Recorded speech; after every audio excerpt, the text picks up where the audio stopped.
I will call the meeting to order then at 7:04, October 18th, 2021, GBOS regular meeting, 7 p.m. via Microsoft Teams. The Gerdwood Board of Supervisors, its committees and subcommittees are subject to the Alaska Open Meetings Act as found in Alaska Statute 44.62.310 and Anchorage Municipal Code 1.25 public meetings. The Gerdwood Board of Supervisors operates under the Gerdwood Public Meetings Standards of Conduct. Call to order at 7:04 p.m. This is Brianna Sullivan. I will be chairing for a roll call. Go ahead with Mike. Hi, it's Mike Edgington, Land Use Supervisor and Co-Chair. Amanda. Amanda Sassy, the Road Supervisor. Jennifer. Jennifer Wingard, Public Safety Supervisor. Okay, and Guy will not be able to join us this evening, so we have his absence excused. Any disclosures tonight?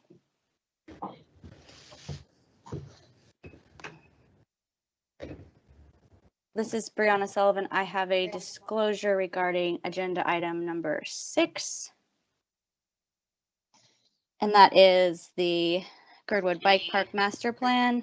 As a community member of Gerdwood and a supporter of recreation, I have supported Bikewood in the past through membership, which is a nominal financial fee.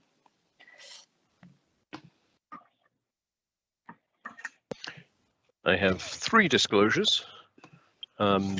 Disclosure number 1 is the same as Brianna. I have supported Bikewood, like many of the non-profits in the Valley. I've also done some IT work for Marco, who's presenting on item number 10, and the Architects is also presenting on item number 11. Thank you, Mike. I do not see a conflict or significance there. Anyone else? Okay. Go ahead. I'm sorry. I have previously been a member of the Gerdwood Fire Department, but I haven't been involved with them in several years. Okay. Thank you, Amanda, and thank you for your service. I do not find a conflict there either. I think we can move on. Agenda revisions and approval, October 18th, 2021, meeting agenda approval. Looking for a motion.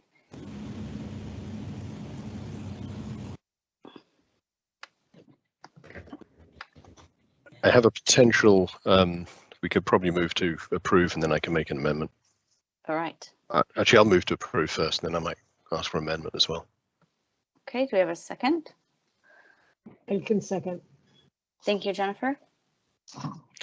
Yeah, I believe there's a change to item 12. Margaret may have more up-to-date information than I, which is the rural cap grant application.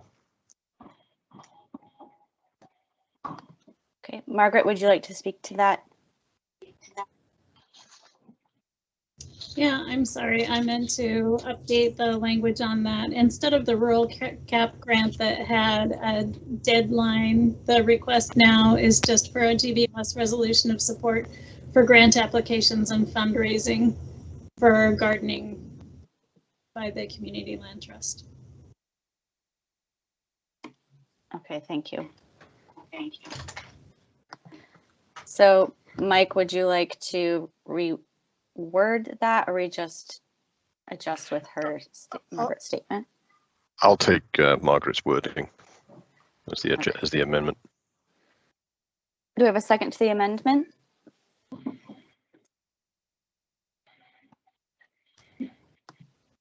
I can second. Okay, thank you, Jennifer. Do we need a roll call for that to change the agenda? No, I think you're good with that. It's good with that. All right. All right, September 20th, 2021 GBOS regular meeting minutes approval. I entertain a motion to approve.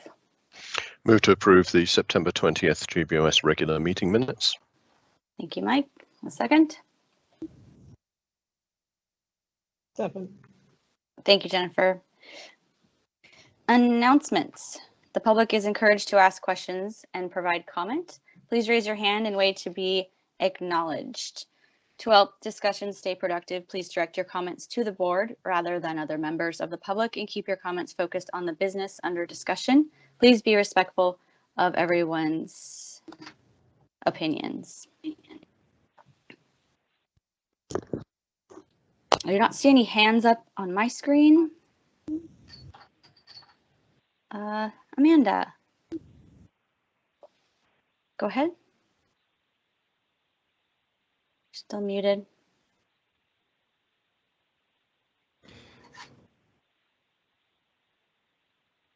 You're still muted, Amanda.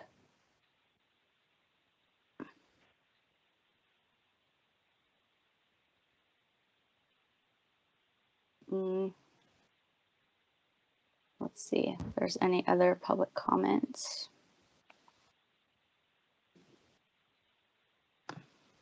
Well, as chair, I have a public comment that's not on the agenda. Would we be doing those after item 3? Oh, sorry. Okay, skip that. So if Amanda's having trouble, we'll just move on. Introductions, presentations, and reports. So going to number 1, legislative report, Senator Roger Holland, Representative James Kaufman, Assembly members John Weddleton, Suzanne LaFrance, and Anchorage School Board Liaison Kelly Lessons. We start with the representatives. I see Kelly here, that's after that. Kyle, do you see anyone? I don't. Okay. Well, Kelly, if you are ready, we can go to your report. I am. All right. I think I see myself. Yeah, it's a toggling between Hillside and Girdwood, and I think I've decided that I can get in first here and then switch to Hillside, so it's very efficient. Anyways, good evening, everyone.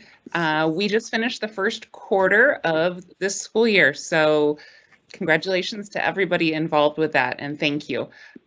There is an adjusted schedule this week for parents and students and staff. So there's no school this Friday. It's an in-service day. And we have parent-teacher conferences on Wednesday and Thursday afternoons, so a different schedule.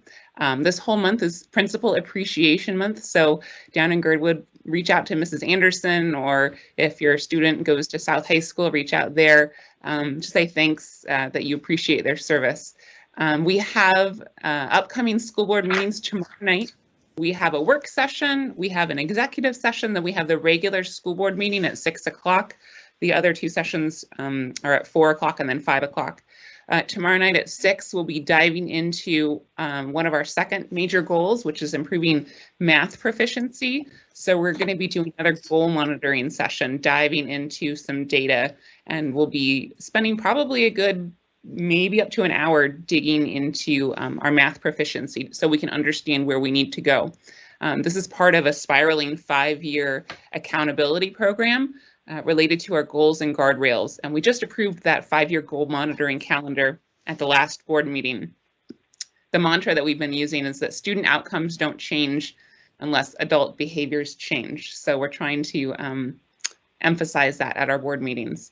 And so this is about grades 3 through 9 math proficiency and how we're going to get there.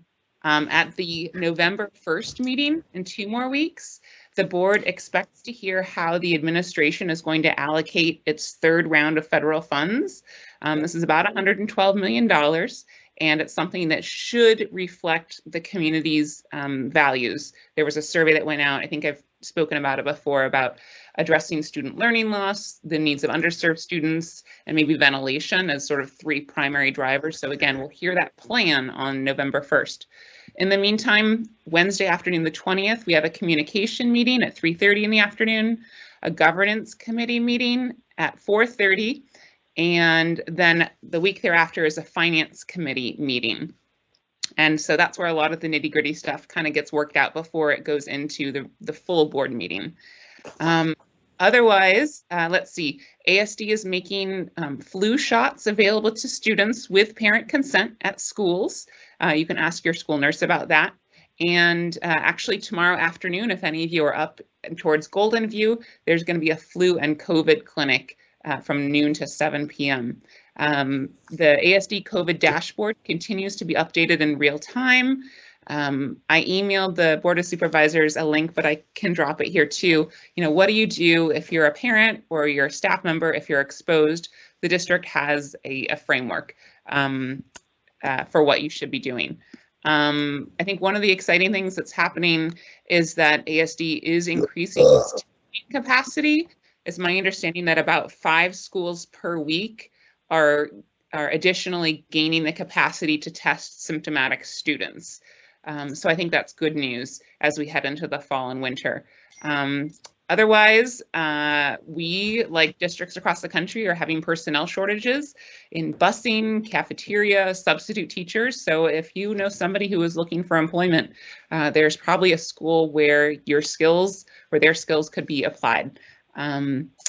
And I can also share the links to testify in normal school board meetings, watch online, or subscribe if you are looking for more information. But with that, I will pause and see if there are any questions down here.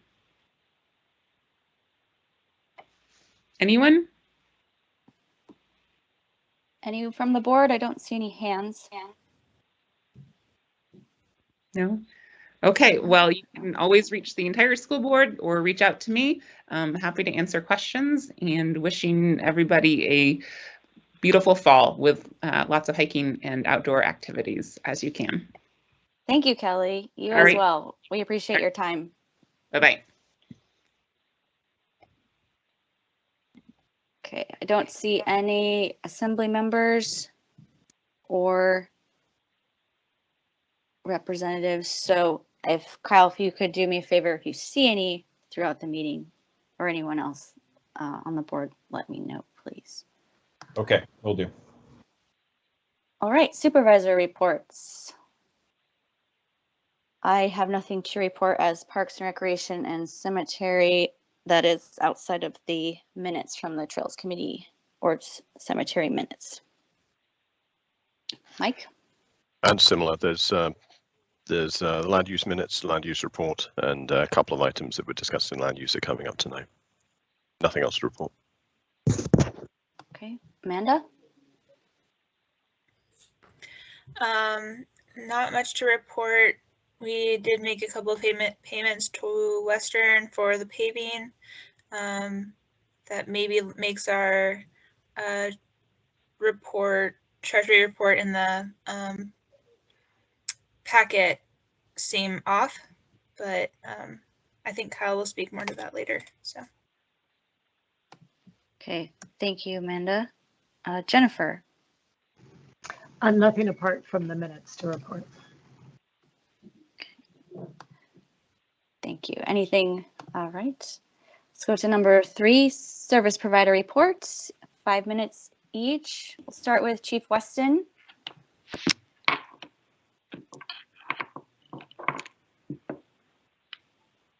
Is she here?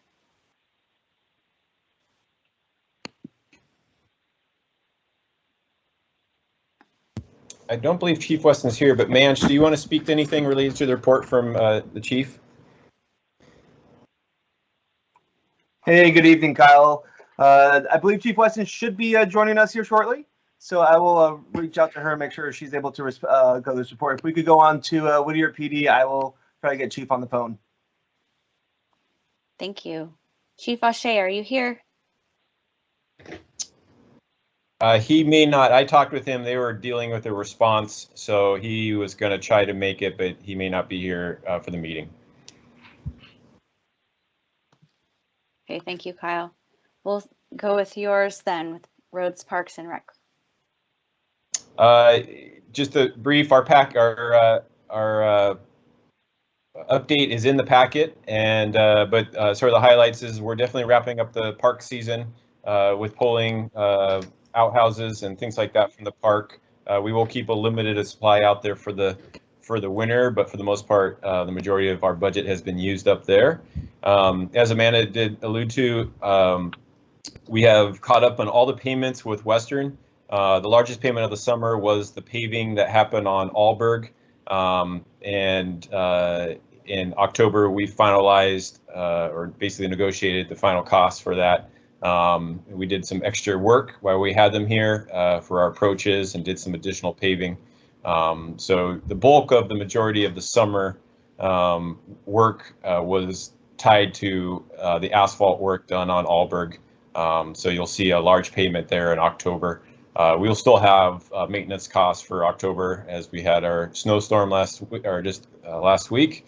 And so that's starting up, and so we'll be paying a standard maintenance bill for October. But we're all within budget. We've about 130,000 left for the year, which is where we want to be as we head into the last 2 months of the fiscal year. And all the budgets are look to be under or just at by the end of the fiscal year, which is the end of December. Great, thank you, Kyle. Any questions from the board? Or any other questions from the public? Okay, so if Chief Weston or Ashe comes on, we'll circle back to their reports. I do have a question for Kyle. Go ahead. I did see in the report, obviously, the big number we paid in October. That leaves a relatively, I think, less than we paid last year for the remainder of the year. Is that likely to be a problem? So No, last year, I think we paid, okay. It just depends. It could be, you know, on average, historically, it hasn't been, but last year we got a lot of snow, and it was abnormal for the amount of time we spent with snow removal last year. For example, the year before, we had no snow, and then it snowed on January 1st, the new fiscal year. And so we ended up with a surplus out of those last 2 months. So on average, you know, we have about 50,000 left for the last 2 months.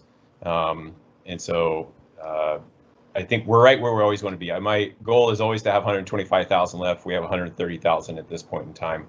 And so we haven't moved the capital money yet, and we will make that decision in November if we're going to move that or not, depending on if we need it. As that capital money really is also tied to the Alberg project too. So we'll know more by November as to where we stand. Okay, understood. So we paid some of the Alberg work out of the additional work that was associated with Alberg out of the operations budget. Correct. So we did half of Alberg out of operations budget and half off of that state grant and what we've saved in our 406 account. So. Yep. Thanks. Any other questions? Okay, thank you. We'll move to public comment.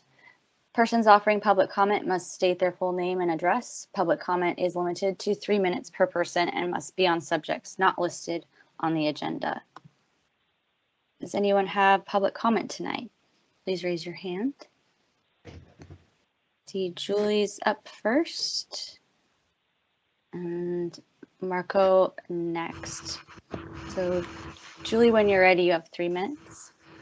Thanks. Julie Raymond Jacobian, box 924. I sit on the Municipalities Historic Preservation Commission, and as a commissioner, I just wanted to give the public a really brief update about the Gerdwood Survey project. I've mentioned this project a couple times in the past, but it's partially complete, so wanted to share some information about it. The Gerdwood Survey is being done by the company True North under contract to the municipality, and through grant funds that the HPC secured and funds that we've dedicated to this work. And there's two components. One is the architectural component, so looking at buildings and structures throughout the Gerdwood Valley. And the second is the archaeological component, looking at archaeological sites and cultural resources throughout the valley. And the architectural portion of the survey has actually been completed, And the archaeology component has also been completed, but the report is still being written. So in terms of the architectural work that was done and the report that's now available, True North was out here in August for a number of days. And I heard that they had a number of conversations with residents as they were out in the neighborhoods doing their work, and people were really supportive of what they were doing and interested in it, so that's great. And I just wanted to give you a couple highlights from the work and what they found. The report is accessible in digital format right now, and that can be obtained by contacting Christine Bunnell, who's the Muni staff person for the Historic Preservation Commission. There will be hard copies at the Garish Library, I think as soon as they get printed. They haven't been printed yet. But if anyone wants access now, Christine can provide you with digital access to that report. So a couple highlights. During their work, the True North team documented 127 buildings and structures that are 50 years of age or older. So quite a few, more than I was expecting. And their report also includes recommendations for future historic preservation activities in the Gerdwood area, including a possible Alyeska Historic District at the base of the mountain, and looking more closely at several buildings that they believe may be eligible for the National Register of Historic Places. And then also developing some additional historic contexts, like a historic context, or more of a historic context around the history of Gerdwood after the 1964 earthquake, and more historical context and information around past and present Gerdwood residents of national and local significance. And those contexts are used to evaluate building structures, archaeological sites, other properties for their eligibility for the National Register. So that's why those contexts are important. So I only have 3 minutes, just a couple highlights there that I wanted to share with you. Our next Historic Preservation Commission meeting is on October 28th via Teams. And Christine Bunnell, the staff person I mentioned, her email address is Christine, Kristine .Bunnell, Bunnell, at anchorageak.gov. So, yep, that's all I had. Wanted to provide that quick update for you.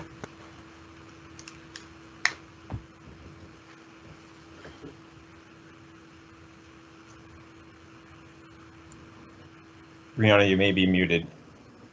Oh, thank you. Julie, I thanked you and said you were right on time. Marco, please go ahead. This will be real quick. I found out the hard way very early this morning that the bears are still out. So everybody keep their garbage secured still. So anyway, it all ended well and I cleaned up my mess, but the bears are definitely around. Thank you. Thank you, everyone, to keep that in mind. Jerry? Yes, I just want to remind people that the Anchorage Health Department is having a vaccine clinic in Gerdwood, October 29th. And from 2 to 4, it's going to be at the community center. And from 5:30 to 7:30, it's going to be at the school. And they had one earlier in the month. And my wife and I, Carol and I, went to that and we got our flu shots. And you can also get your COVID-19 booster shots if they're approved. So just reminding people, it's very well attended and you can sign up online, because when we went, there were people that just did walk-ins and they had to wait a little while. So I encourage you to sign up online. That's all I had. Great. Thank you, Jerry, for that. Any other comments? I have one, if I may. I would like to take a moment to acknowledge that since 1987, October is Domestic Violence Awareness Month. It was launched nationwide as a way to connect and unite individuals and organizations working on domestic violence issues while raising awareness for those issues. So over the past 30 years, much progress has been made to support domestic violence victims and survivors, to hold abusers accountable, and to create and update legislation to further those goals. We received emails about October 20th. This Wednesday is the Violence Against Women Reauthorization Act Day of Action, and it's mainly through Twitter and social media, but people are encouraged to email their representatives and senators. It's put together by the National Coalition Against Domestic Violence regarding HR 1620, passed by the House of Representatives more than 6 months ago, but the Senate has not introduced a bipartisan bill to reauthorize the Violence Against Women's Act that builds on HR 1620 to include all survivors. So October 20th, this Wednesday, visit ncadv.org, National Coalition Against Domestic Violence.org. And while domestic violence occurs every month, I encourage Gerdwood residents to stand together against domestic violence. If you or someone you know is experiencing verbal or physical abuse, assault, please tell someone. Victims have the right to obtain help. Awake, a women's aid in crisis, has a 24-hour crisis and support hotline, 272-0100. Awake.org and STAR, Stand Together Against Rape, has a 24-hour confidential crisis and sexual assault hotline, 276-7273. Gerdwood Clinic and Gerdwood Chapel are also local sources for support, counseling, or therapy. Any other comments?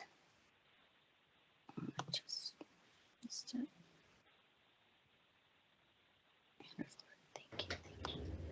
Okay, old business. Moving on. Number 4. Discuss economic development tax exemptions under service area boards. Mike Edgington. Yeah, actually, I think we have Representative Kaufman's legislative aid here, who I was going to actually mention in context of this item anyway. So, do you think we could go back and touch on item 1? Matthew Harvey. To get the legislative report. Thank you. Yes, I can give the legislative report. I'm Matthew Harvey. I'm staff to Representative Kaufman.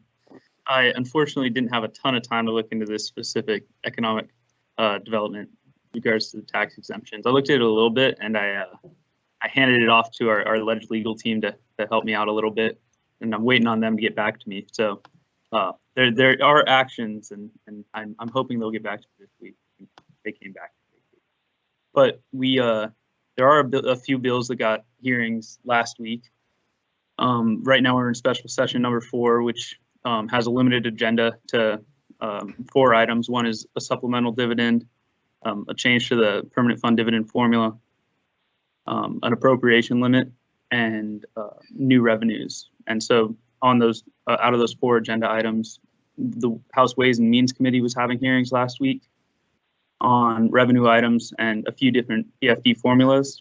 And then we actually had Representative Kaufman's and resolution and bill for an appropriation limit had a hearing last Friday in Judiciary. And we're waiting on what the schedules are going to be for what the hearing schedules are going to look like for next week, this week and next week. Not totally sure. We know that there's one hearing in House Ways and Means, I believe, on Wednesday, but we're really just trying to get committee meetings scheduled and then trying to continue to make progress for the rest of the special session. Which there's 2 weeks left in that, and then we'll see what the situation looks like in 2 weeks, I think. But if you have any questions, ask me. I can't put the email in the chat for some reason, but the email is rep.james.kaufman@akledge.gov. And then all the contact information is also on our website, which is akrepkaufman.com. It's AKREP Kaufman.com. Thank you. If you have any questions, I can absolutely answer. Okay, are there any questions for Matthew Harvey, for Representative Kaufman? I see Chief Weston is here and your hand's up, but is this a question for Mr. Harvey? Yes, it is. Great. I was just wondering, hoping that the representative, the staffers could keep their eyes open if you see any opportunities for funding for extrication equipment for vehicle accidents on the highways in Alaska. I know a number of departments right now are searching for funding for extrication equipment for highways. So this would be the equipment that gets people out of vehicles when they're in car accidents. And so we're looking to see if there's funding available through Department of Transportation, through the Federal Highways Department. And additionally, also looking at ways that when the federal government makes large recreational new venues in areas, ways that they can support the local response agencies who will be then having to do search and rescue and EMS in those new added attractions. Yeah, absolutely. I know that come January is when we'll be starting to discuss the kind of the second slug of federal funds that didn't get appropriated during this fiscal year, which we just finished the budget for. So that discussion, I know I just talked to Mike Edgington and Brianna about capital projects and funding certain things. So along with like our budget requests, that'll kind of go in our operating side, but I'll absolutely write that down and get that in our budget request notes. Absolutely. Okay, thank you. And I appreciate that. And it wouldn't just be for us, it would be for, you know, a lot of the smaller departments across Alaska. So I think it's something that is cross-jurisdictional. So thank you so much for listening to my comment. Absolutely. Sorry, looking away, I'm taking a note. Thank you.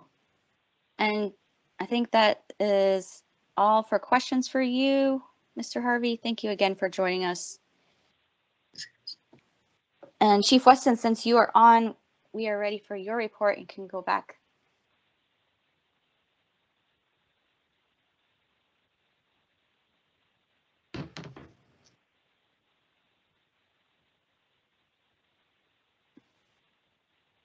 Chief Weston, are you still on?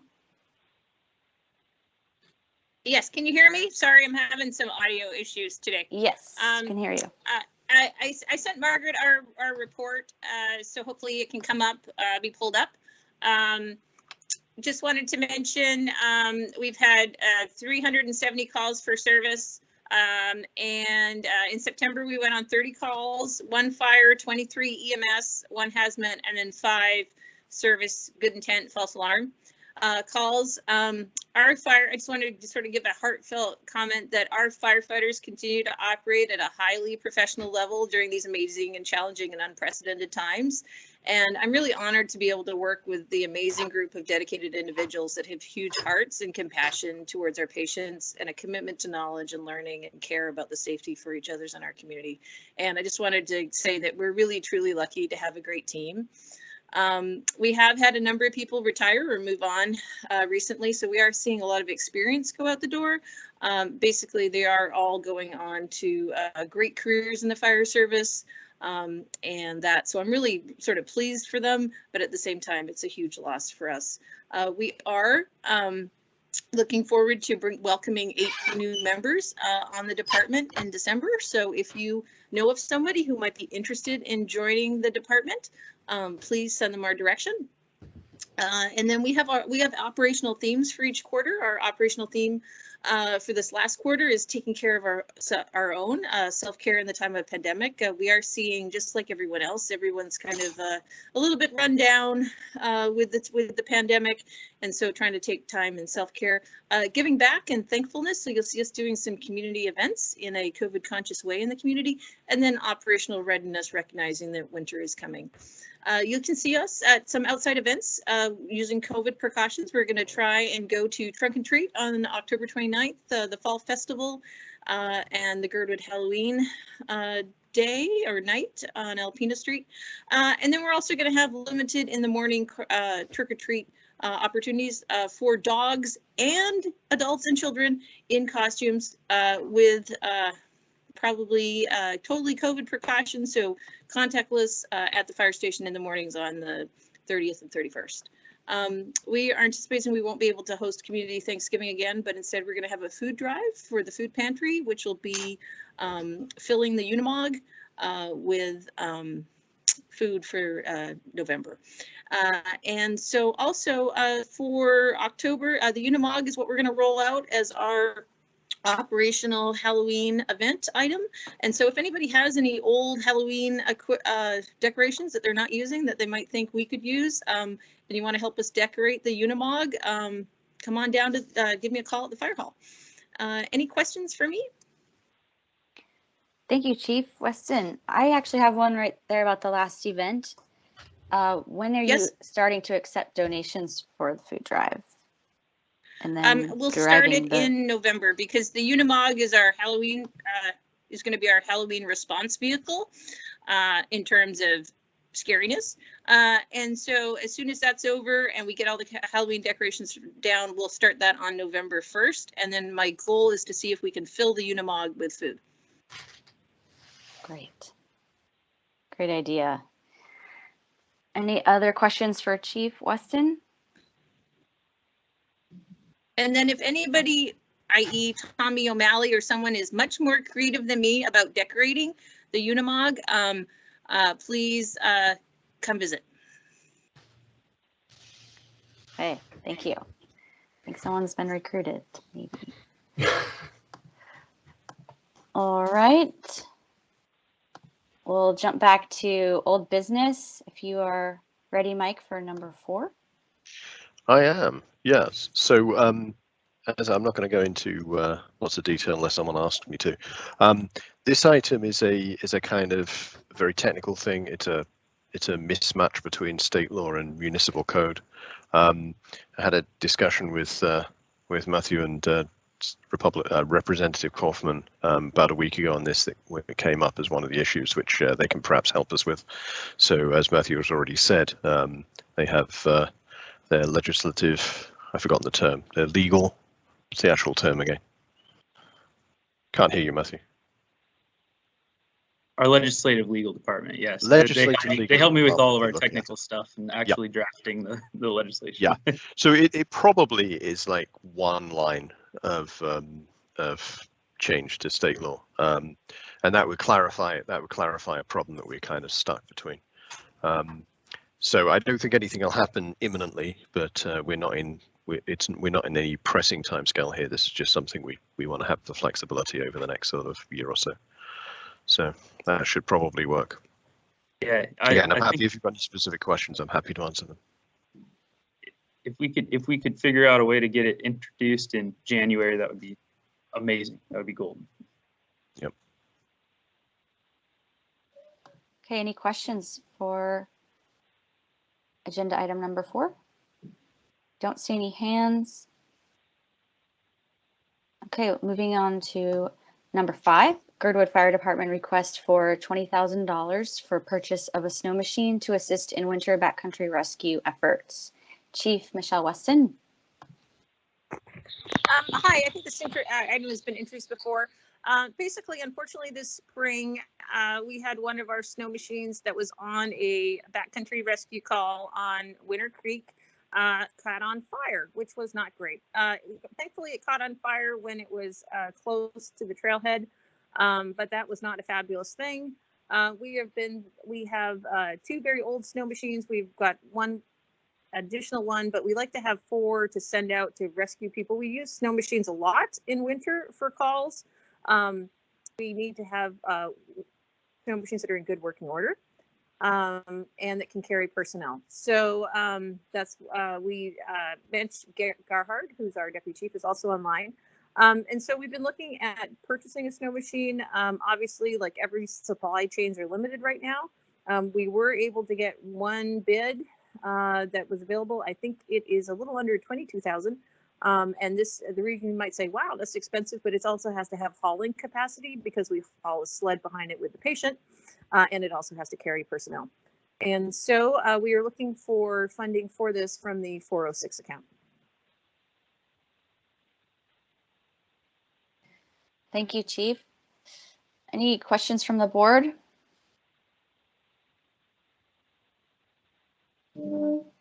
One question. Sorry, I see Amanda has her hand up.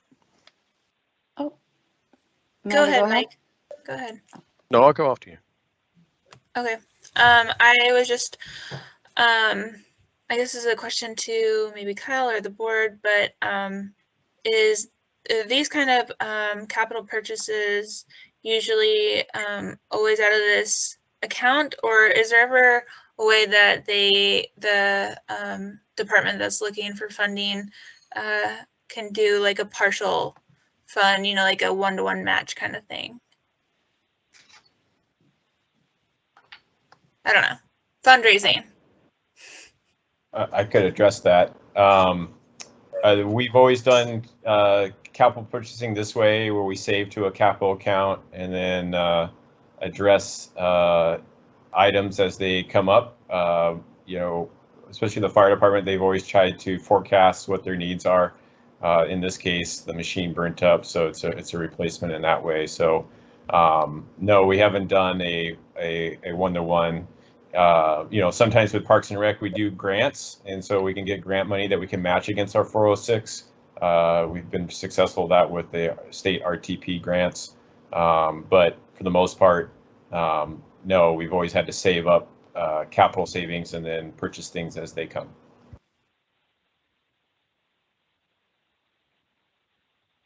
Thank you, Kyle. Mike? Yeah, I was just going to, you may have already said this, I didn't quite catch it though. Is this actually something that's available now, or this for this winter? This is one that is available to order now. This was the one that was, otherwise we'd have to wait another year. Just because there is a lot of supply. Yes. The expectation is delivery this year. Yes, and Chief Gerhardt is online, so I'll let him explain the process that he went through to try and look around. Initially, when we started to look for a replacement, I thought it was going to be easy as getting a replacement, right? I didn't realize that there'd be such huge supply chain issues, which, you know, if I'd thought about it, there's supply chain issues for everything. I should have known. So I'll let Manch give you some more information. Thanks, Chief. And yes, Mike.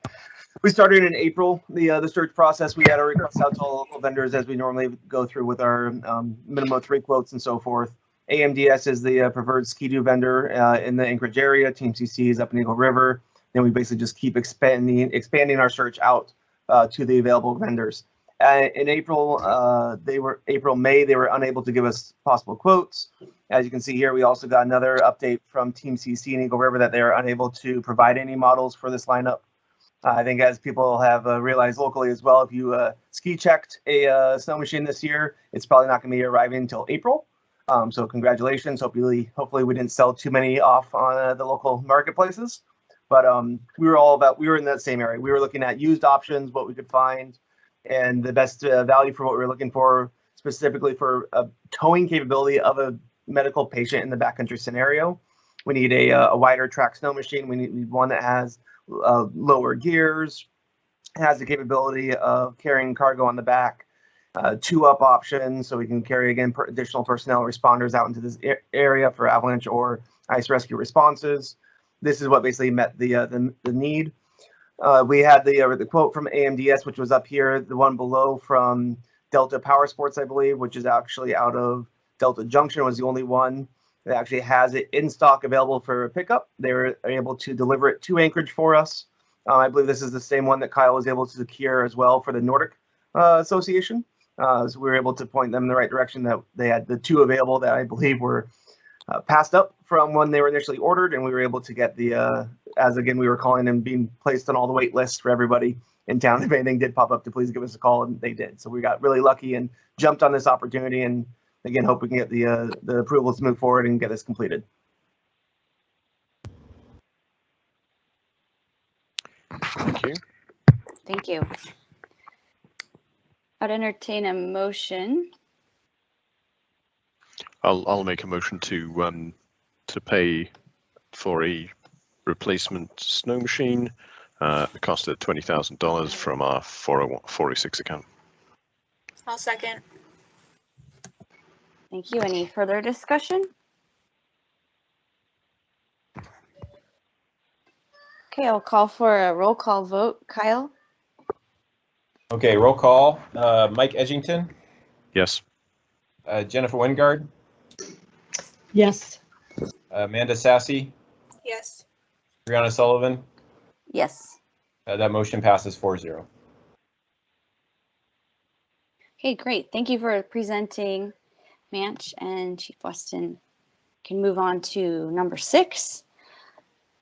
GTC and agenda item LUC 2009-06. Discuss and vote on GBOS resolution of support of proposed for Gerdwood Bike Park Master Plan to submit with construction grants applications in the upcoming year. Who do we have to speak to this tonight? This is Nick Georgelis. I'm here on calling in on phone. Can you hear me all right? Yes. Go ahead. I'll just give you a brief synopsis. This is basically us just looking for a letter of support from the Board of Supervisors so we can move forward this winter with trying to obtain any grant funding that may become available. Usually with grant funding, that's part of the requirement is to show local support, and that's basically what we're looking to do. And this would be hopefully for grants for trail construction next summer. Thank you, Nick. Do you guys have any questions? Any questions from anyone on the board? Any questions from the public? Okay, go ahead, Mike. I was just going to read the. Oh, actually, no, I don't have to. I can take the chair and you can read the resolution into the record as a proposal, or should we vote on it first? I could read the resolution, so switch chairs to you. Go ahead and read the resolution. All right. Resolution 2021-20 of the Gerdwood Board of Supervisors, resolution of support for the Bikewood Bike Park Master Plan. Whereas Bikewood, formerly known as Gerdwood Mountain Bike Alliance, successfully completed construction of mountain bike flow trails in 2018 and 2019 and presented this Gerdwood Bike Park Master Plan in order to continue with bike park construction in 2019. And whereas this use is consistent with the land zoned Gerdwood Open Space and Gerdwood Recreational Reserve in the Gerdwood Area Plan and AMC Title 21, Chapter 9. And whereas the Gerdwood Trails Committee moved to not object to the Gerdwood Mountain Bike Alliance Mountain Bike Park Master Plan by a vote of 16-2 with 3 abstentions at their February 5th, 2019 regular meeting. And the Gerdwood Land Use Committee has recommended a GBOS resolution of support for the Mountain Bike Park Master Plan by a vote of 14-1 with 4 abstaining at their regular meeting on February 11th, 2019. And whereas the Gerdwood Board of Supervisors in 2019 requested that the Gerdwood Trails Committee form a complete Gerdwood Trails Master Plan that would include the Bike Park Master Plan concepts, which is now in the process of local public review. And whereas the process for review and adoption of the Gerdwood Trails Master Plan is expected to take longer than 6 months, during which time there are significant funding opportunities that will be missed, although these bike park trails were approved in concept in 2019. And whereas the Gerdwood Trails Committee moved to recommend this letter of support for purposes of fundraising at their September 7th, 2021 regular meeting by a vote of 27 in favor, 0 opposed, and 5 abstaining. And whereas the Gerdwood Land Use Committee moved to recommend this letter of support at their October 11th, 2021 regular meeting by a vote of 24 in favor, 0 opposed, and 4 abstaining. Whereas the Gerdwood Board of Supervisors understands that the current Bike Park Master Plan is a living document that will be updated throughout the trail master planning process. Therefore, the Gerdwood Board of Supervisors resolves their support for the Bikewood Bike Park Master Plan and concept, recognizing that an additional community input and support is anticipated for the Gerdwood Trails Master Plan. Passed and approved by a vote of X to X. Thanks, Brianna. Questions from the board? Jennifer, I see your hand is up. Yeah, I have, sorry. Oh, actually, sorry. I do apologize. Just a technical thing. We probably need a second because that acted as a motion. Do we have a second? I'll second. Thank you, Amanda. Sorry, Jennifer. Please go ahead. No worries. I do have a question about, I understand the interest in funding, but it also seems like we're hopscotching just a bit because I thought that we were really closing in on a revised master plan. So I wonder if I could have addressed a little bit why we're approving this when it feels like we're so close to a master plan.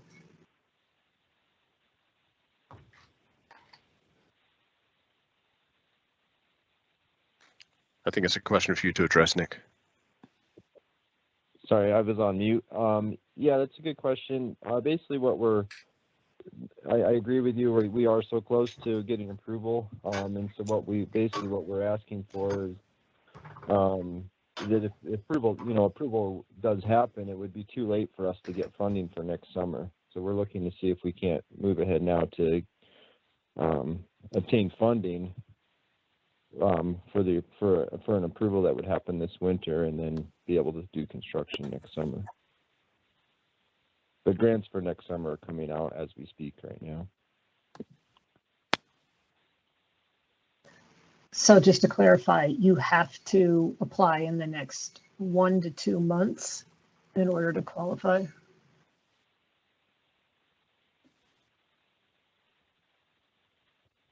There was a grant that just came out. We're not sure we actually qualify for that grant at the moment. We've been waiting for that one. There's another one that may come out in January. But yeah, I guess it's the idea of letting us to move ahead with funding because of the unknown timescale of the Trail Master Plan.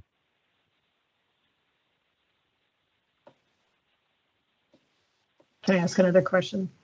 Yeah, please go ahead. The other thing is I'm looking at the master plan and I see this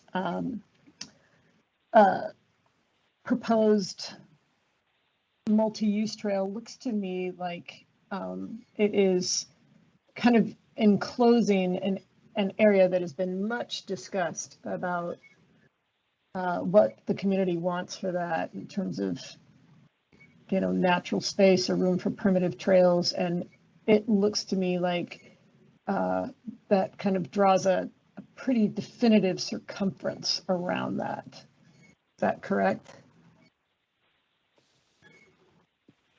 I don't believe that is correct. I think you'd have to clarify to me which, the current master plan for the bike park has really never ever been included or even adjacent to any proposed natural spaces or any other proposed trails.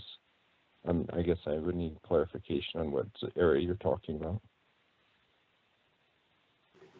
Okay, so starting at High Point and heading north, am I misreading this? Kind of roughly paralleling Winter Creek Trail and running into the running right next to, I guess, the Cat Road.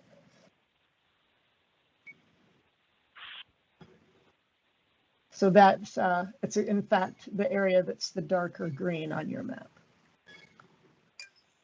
Correct. I don't think there's ever been a proposal for a natural space to be located in that area.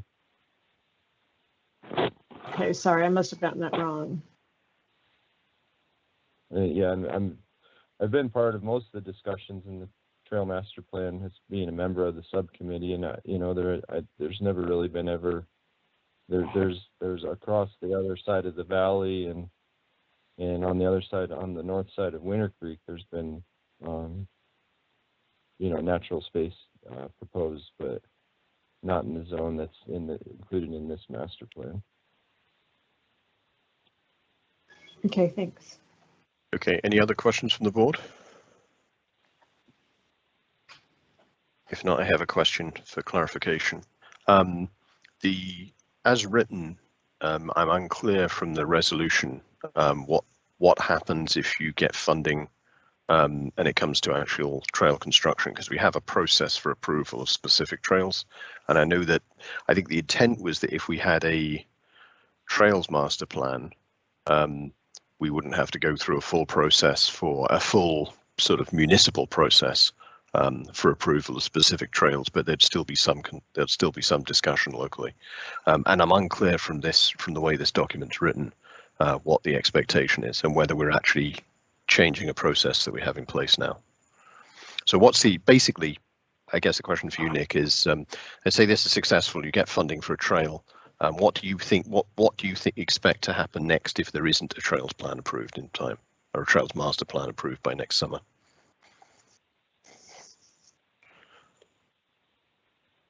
We would expect, if the trails master plan is not approved by next summer, that we would move on with the full approval process that's spelled out in our current Gerdwood Trail Management Plan and get and move our entire master plan through that process, separate of the Gerdwood Trail Master Plan. Okay, right. Sense. And obviously, I just named a lot of different plans right there, but yeah. Okay, and if the Trails Master Plan was in place, then that would have a process in there which would explain, or that has a description of the process itself, which is the way we go through it that way. So what I'm trying to understand is what we're not passing a document tonight that basically says we approve construction of all of the trails you're mentioning in there, and anything in the other areas. This is just about support for the principle. There's still a process that has to be gone through for a particular piece of construction. Is that your understanding as well? that is correct. Our ultimate goal would to have the Gerdwood Trail Master Plan be approved in a short time period, and this funding that we're seeking right now would go in sequence with that and allow us construction for next summer. If we see that the Trail Master Plan maybe is not going to get approval, then we may be coming back to this Board of Supervisors to ask to basically just continue on with our, getting approval of our individual master plan through Board of Supervisors and the Planning Department and HLB in Anchorage. Thank you. Jennifer, I see your hand is back up, I believe. Yeah, I actually wanted to piggyback on your question, Mike. I think it's related. If this still has to go through an approvals process, then now would not be the time to question the parking aspect of this, because I think we're already pretty maxed oftentimes at this end of Arlberg there, and clearly this is going to bring more traffic to this area. So just curious, we don't have to worry about that at this time, if I'm understanding the answer to Mike, your question correctly. Sorry, to rephrase, this is not a question for Mike, it's a question for the mountain bike group. At this point, we're not addressing parking. We've had discussions with HLB about parking solutions. Again, the Gerdwood Trail Master Plan hopefully can help solve some of those issues. But we also don't feel that, we're willing to help and move forward a larger parking lot out there, but we're also probably not the main users of that parking lot, I guess is another point I'd like to make. But again, that will be something in conjunction with the Gerdwood Trail Master Plan. And if that for some reason doesn't happen, then that's kind of a community at large type of issue that we need to address.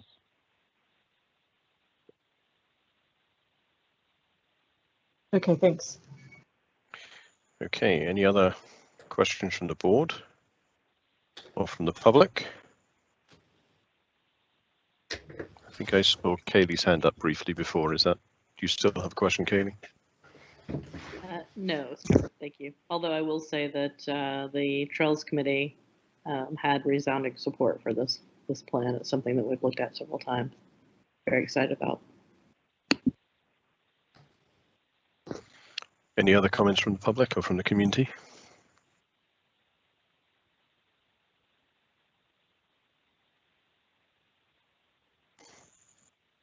Okay, so we have this resolution read in as a motion and a second. I have one comment I'd like to make, so I can either speak to it now or hand this over to do it formally and hand back to Brianna and then speak, whichever you prefer, Brianna. We can hand back over, so it's formally. Okay, so there's the gavel, figuratively. All right, through the screen. And you have your comment, Mike? Yeah, it's just that at the end of this document, the therefore, I think is a little ambiguous. It's not, to me, it doesn't state clearly enough that this isn't an approval of specific construction. I think we can adjust the language slightly to make it a bit clearer. And I've been trying to think in my head of some good language. I'm going to try and suggest it live. So therefore, the Gerdwood Board of Supervisors resolve their support for the Bikewood Bike Master Planning concept, recognizing that additional community input is anticipated for the Gerdwood Trails Master Plan. Oh no, and actually it's additional community input and support is anticipated for the Gerdwood Trails Master Plan, or any construction of specific trails or specific bike trails. That's the closest I can get to wording. If anyone has a better suggestion, I'll take that. Okay. I just want to make it anyone- clear that this is Right. not a carte blanche approval of construction as well, just to make it clear to everybody. I don't think it reduces the support for the plan. I think it just reinforces there's still community process. Right. So after the word master plan could read or any construction of bike trails. Or construction of specific trails, yeah. Specific trails. Nick, does that sound all right with you? Curious? Yeah, that sounds fine with us. But those are our intentions, is to, yeah. And this is what we've done in the past too, where we've gotten letters of support to seek funding, and then we, once we get to that point, we get the trail approvals in that process. Hopefully the trail master plan does it. If it doesn't do that for us, then we'll continue on with a separate process. Okay, thank you. All right, so we have an amendment or an edit to the final therefore. Do we have a second to that? I'll second that. Okay, thank you, Jennifer. All right, I think if there's not further discussion, we could do a roll call, Kyle, with that change at the last sentence. Okay, roll call for the motion as amended. Mike Edgington. Sorry, is this just on the amendment, or is this on the whole motion and the amendment? Whichever's easier. How about the whole motion and the amendment? Or no, you did it for the amendment. Do the amendment. Okay, so this is for the motion for the amendment as edited. Yes. Okay, Mike Edgington. Yes. Brianna Sullivan. Yes. Amanda Sassy. Yes. Jennifer Wingard. Yes. The amendment passes 4-0, and now back to the original motion as amended. Okay, any further discussion for that? Then we'll do a roll call for the original.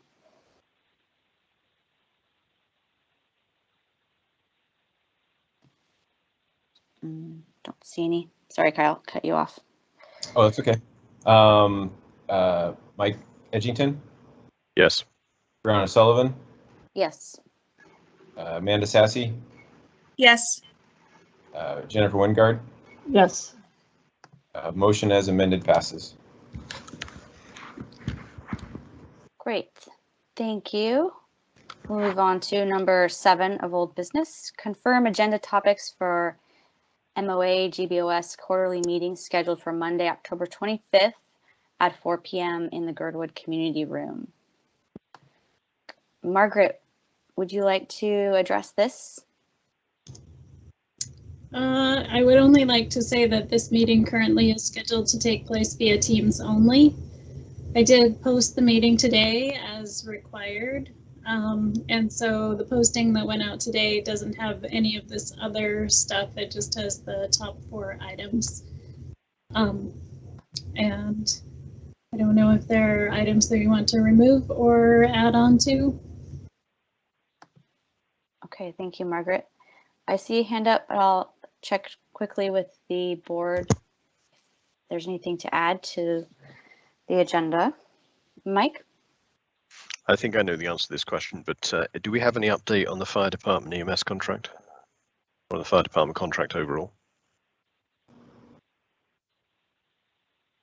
Hi there, it's Michelle again. Yes, the update is that we've received the funding. We're still working on the final language So, but the good news is we did receive the 300,000 to Right. for the funding. What about the contract itself? Has that been signed for both EMS and fire? No, not signed yet. Not signed yet. Still working on final language. Okay. So they funded us ahead of the final signature, just recognizing that we were bad things were about to happen if they didn't provide that funding. Okay, so that's the 2021 funding. Correct. Thank you.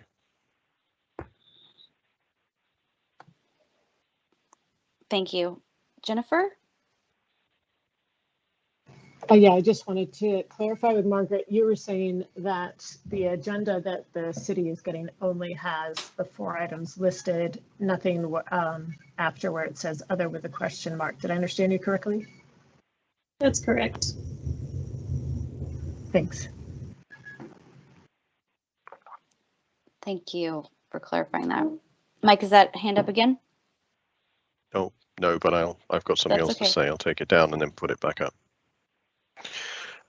Yeah, I was going to recommend that I think the industrial park, in fact, probably the various things that are going on with HLB, we should put on the agenda. So that'll be the industrial park. Well, yeah, the industrial park, 2 aspects, that further development and the I think the sale of particular parcels, the Gerdwood residential 2021 project. And then I think we should also talk about the cemetery and cemetery bonding.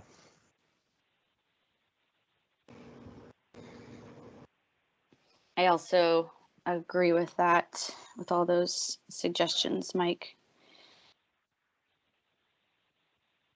Tommy O'Malley?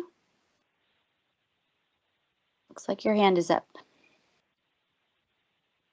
And you're muted.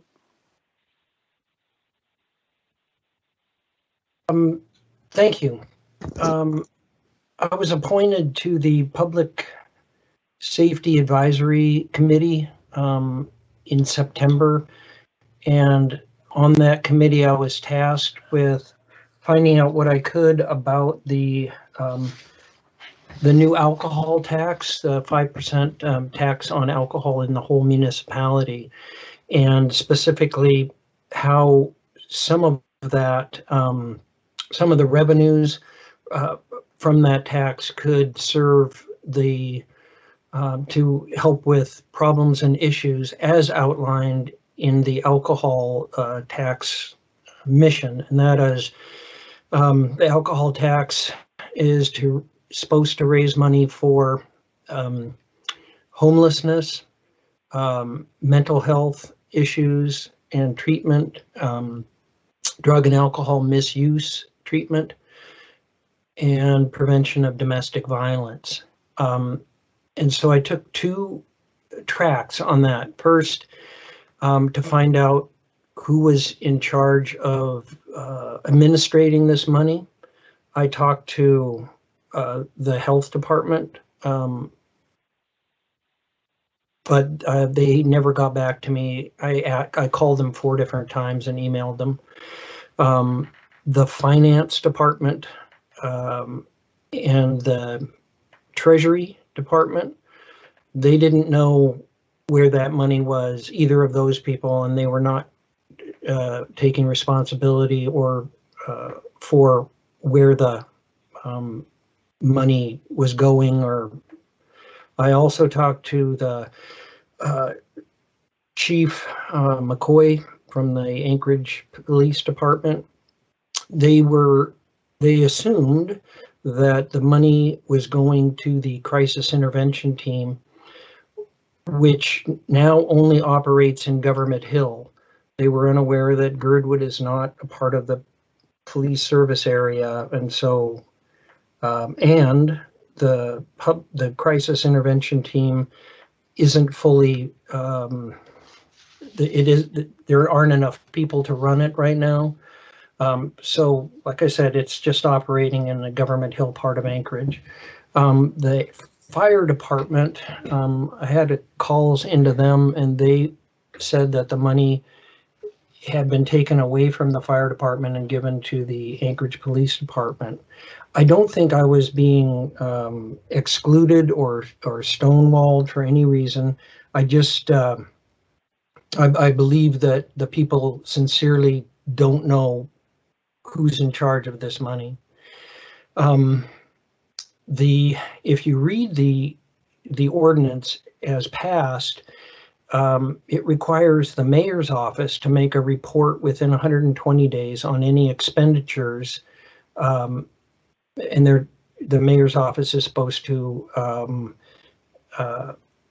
make the report to the assembly, and that would have been in September, since end of the fiscal year is December 31st. As far as I can ascertain from talking to John Weddleton and Susan LaFrance, that has not been made, but it does point to the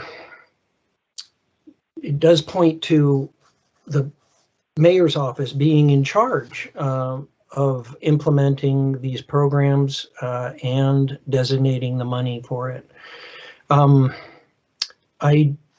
The best intelligence that I raised about the alcohol tax was from the people at Alaska Children's Trust, and they were part of several groups that got together to craft this ordinance. They said that they believed that money can be appropriated this year through the assembly, but next year there will be a request for proposals put out there. And so that's how money will be allocated.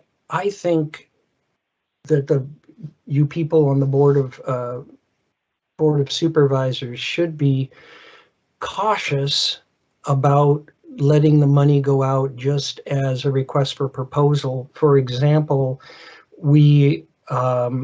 if somebody is better at writing proposals than we are, then we will be excluded. Gerdwood has a unique position physically in the municipality in that we don't have the resources. We're geographically isolated from a lot of the resources that people in Anchorage have. I'll give you an example. Let's say you have an eating disorder and you need therapy for that. It's a mental health issue. I don't believe there are any eating disorder people in Gerdwood that can help you with therapy, although there are 7 or 8 in Anchorage. So for a person to get services, they would need to go to Anchorage for that. Okay, so that's the ordinance side. On the issues side, I can speak to as a member of the Public Safety Tommy? Advisory. Yes. Before you go on, I do see that John Weddleton is on here, so he might be able to respond to one issue before you have anything else. Great. He's on the phone. Yes. I would like to talk a little bit about the Public Safety Advisory Committee's recommendation to the Board of Directors or Board of Supervisors for appropriations, and that is for training for our police officers in crisis intervention and training for our fire department for crisis intervention, since they are the front lines in addressing this in our community.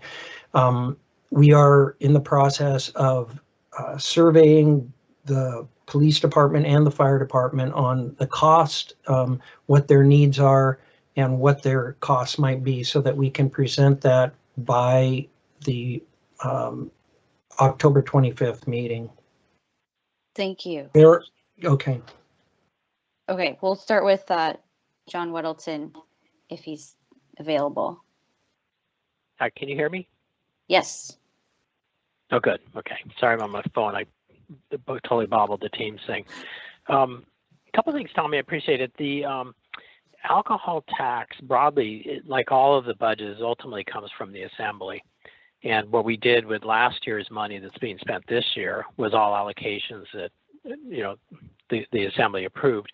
Some of that was directly to different programs. Some of it was given the health department to go out for a certain purpose, and they would have done an RFP, and someone may have earned it. I think with the Alaska Children's Trust, they had requested some amount, and I think we just gave them directly that amount. So it was really a variety of things that led to people getting money from that. This year's, again, it is in the budget that was just released, and I have not looked at the mayor's proposal for the budget, but I do know there were some things. We had chief equity officer was 50% for the mayor's budget, or someone up there, equity office budget, and 50% from the alcohol tax. He's asking that it be 100% from the alcohol tax.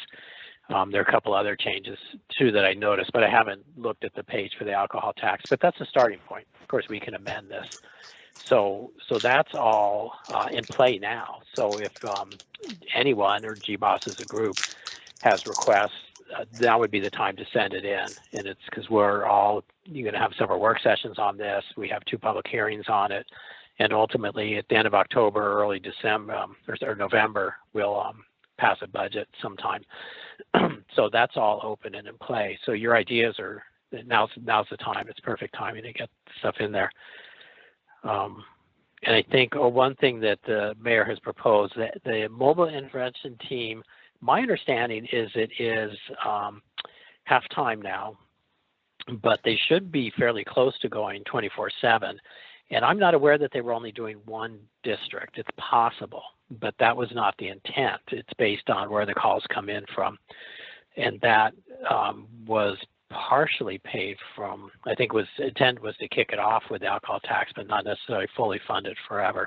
The mayor would like to switch that to APD as far as funding, and I don't know what change that would make in the mix of who's on that team or not. I know that I think actually the first 2 people hired for it were former police officers, and then one went to get her master's and is working on her PhD in sociology. So it seemed like an incredible combination. So I couldn't really critique moving it from fire department to APT. I haven't learned enough about that.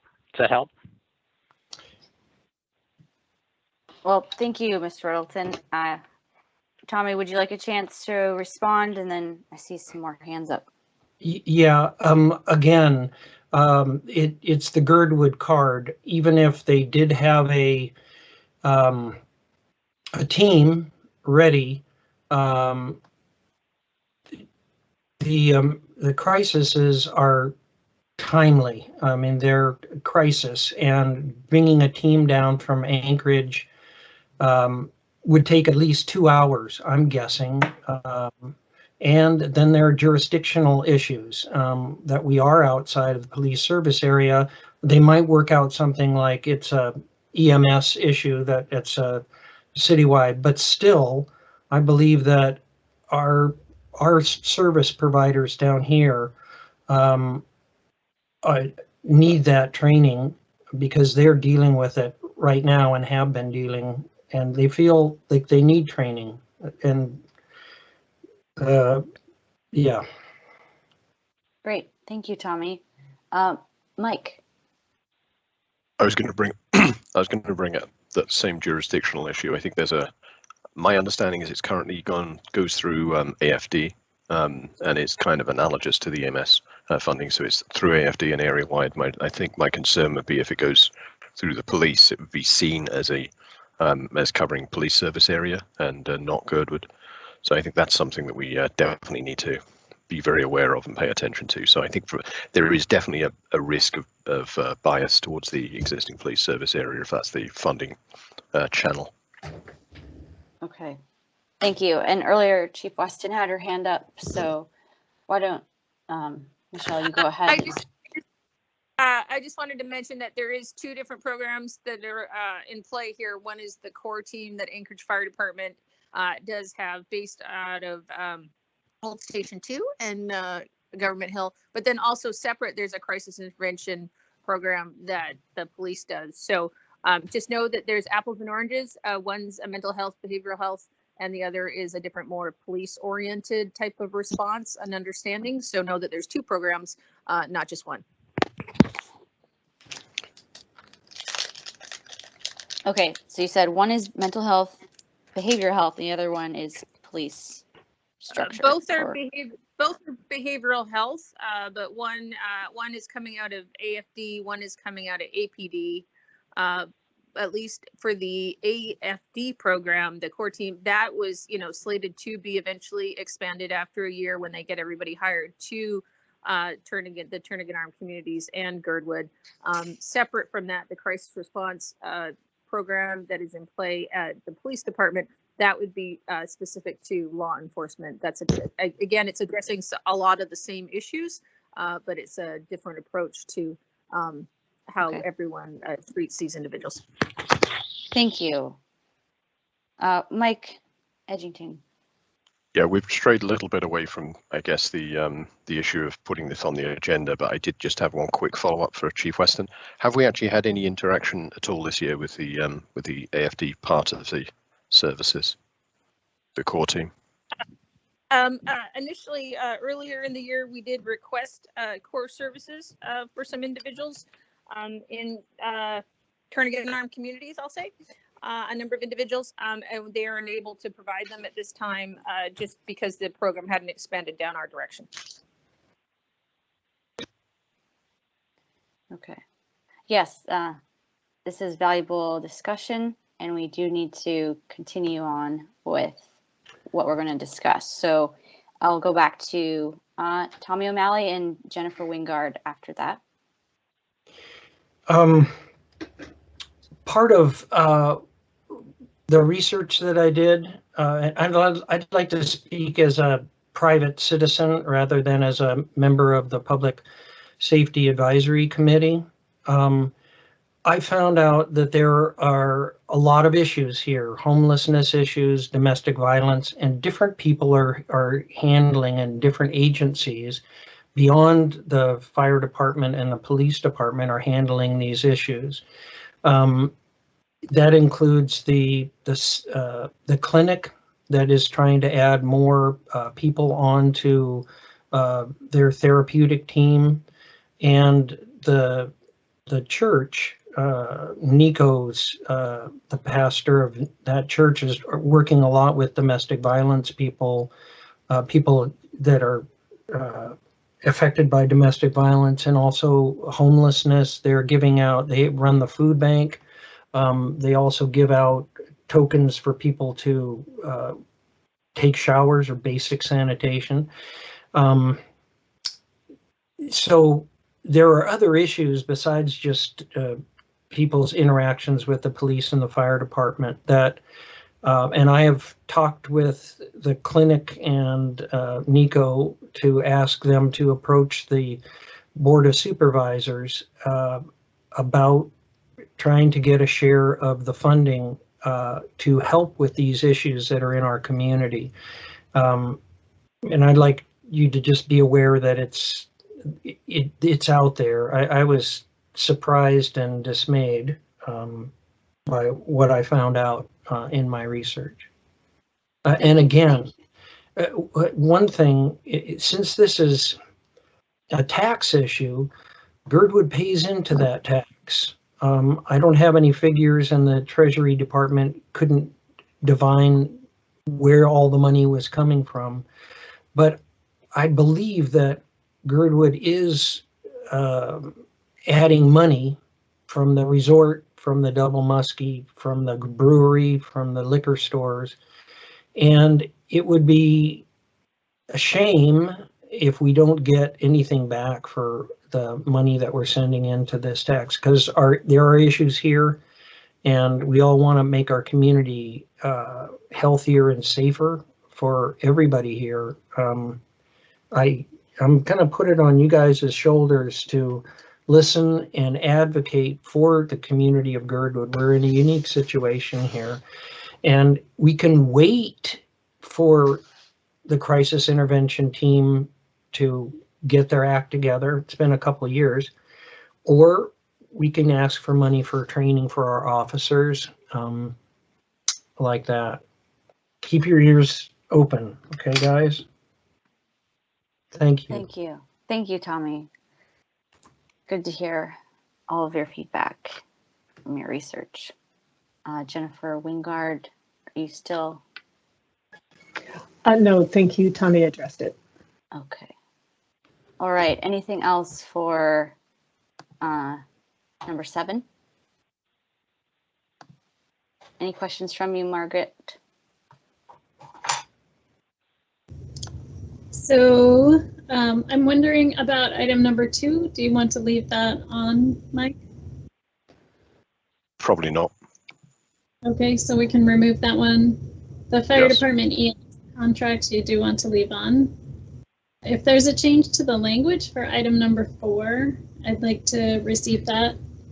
And then I heard addition of HLB questions. And Yes, that would be the aspect of future development industrial park, the sale of industrial park parcels, and residential, was it Girdwood Residential 2021, as I think the Holden Hills project is now called, okay. and the cemetery, and cemetery Yep. bonding. Yeah. Okay, I have those items. So I'll send a draft agenda back to you co-chairs, and we can repost the updated agenda hopefully tomorrow midday. Great. Thank you, Margaret. Thank you. Chief Weston, do you have a question? Oh, I just, strategically wise, probably not this meeting, but for the next meeting, we will have to approach at some point the municipality and ask them, since they did not fund the extrication equipment by the federal grant, what their approach is for funding the extrication equipment for replacement outside of our fire service area.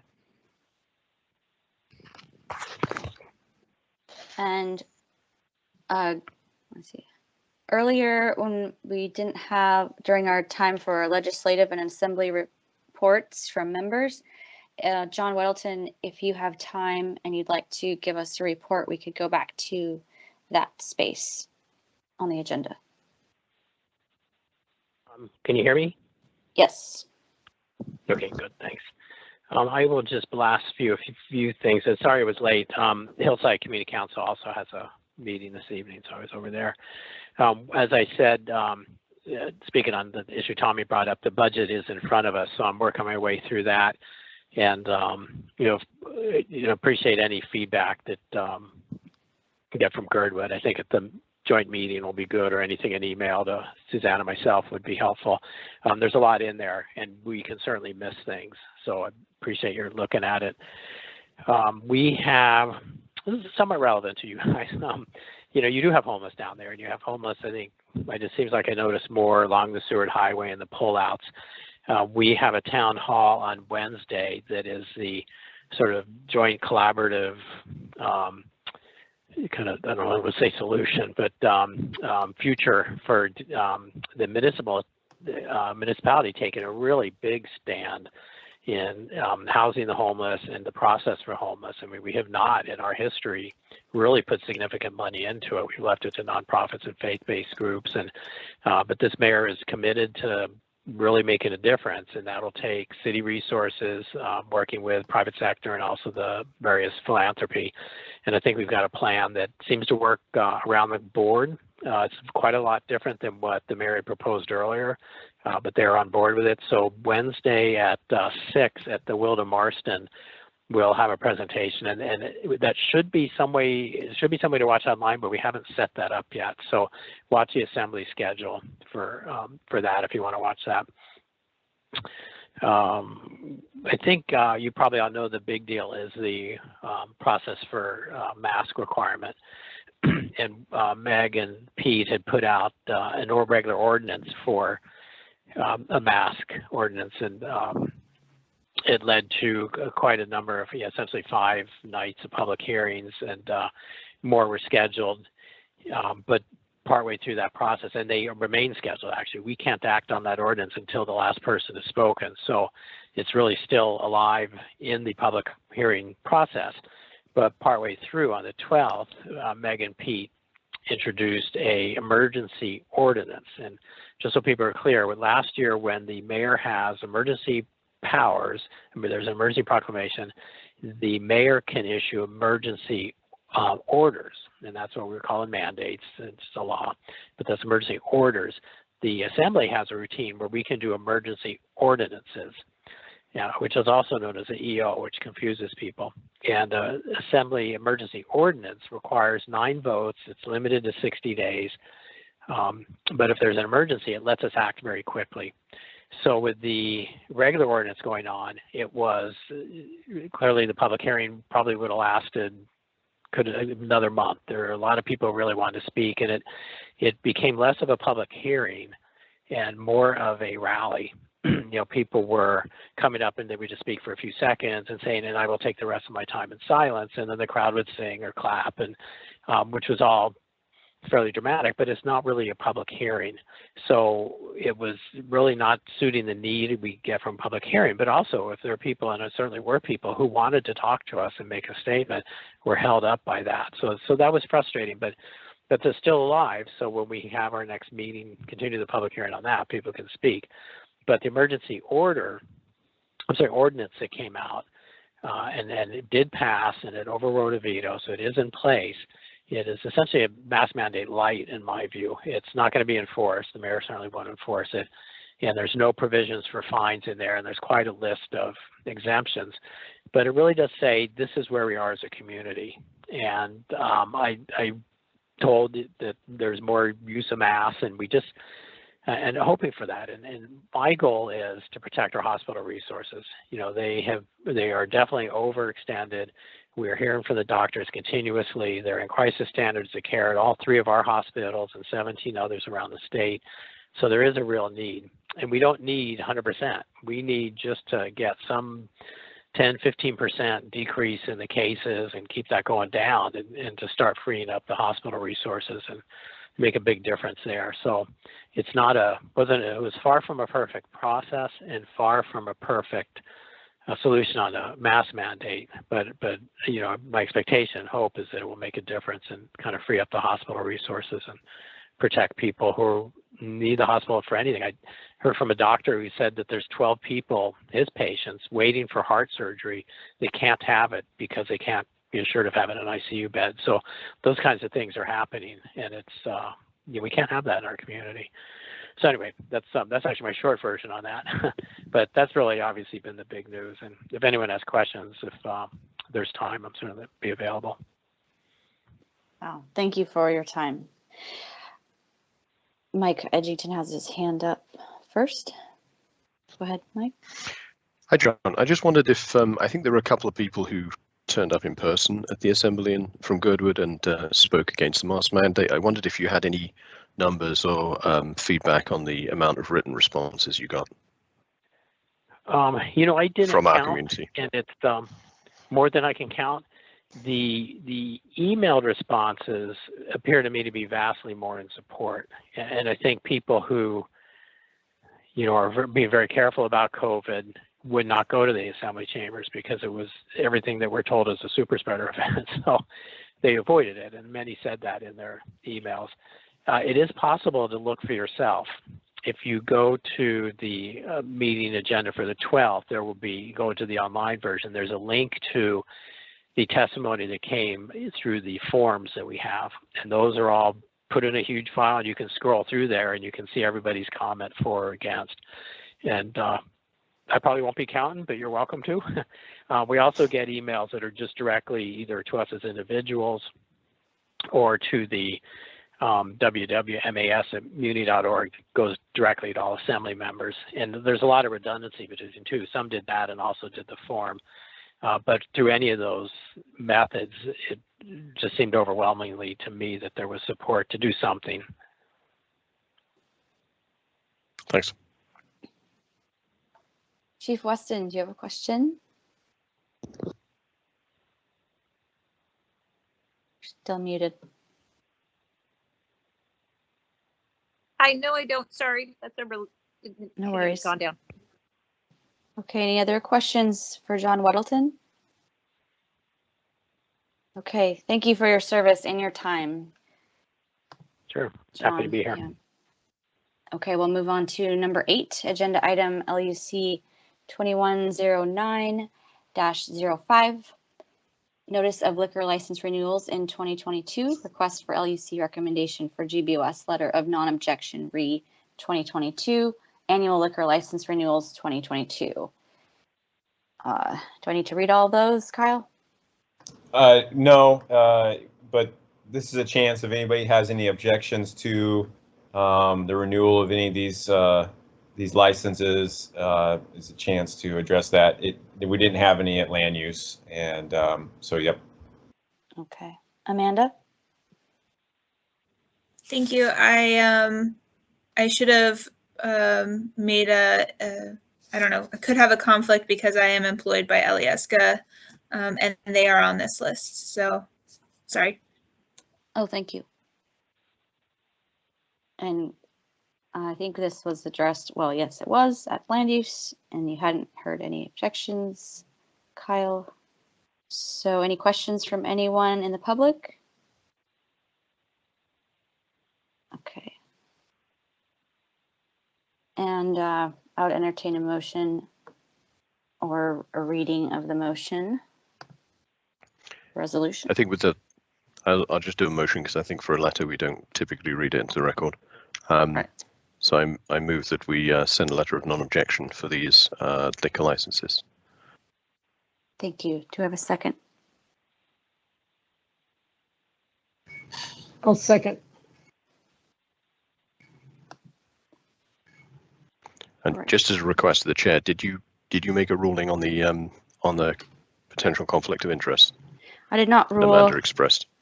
I wasn't sure how to phrase it, but seeing that it's been on here, and many of us could patronize all of these locations or work at a few of them at any certain time, I really don't think there's a conflict.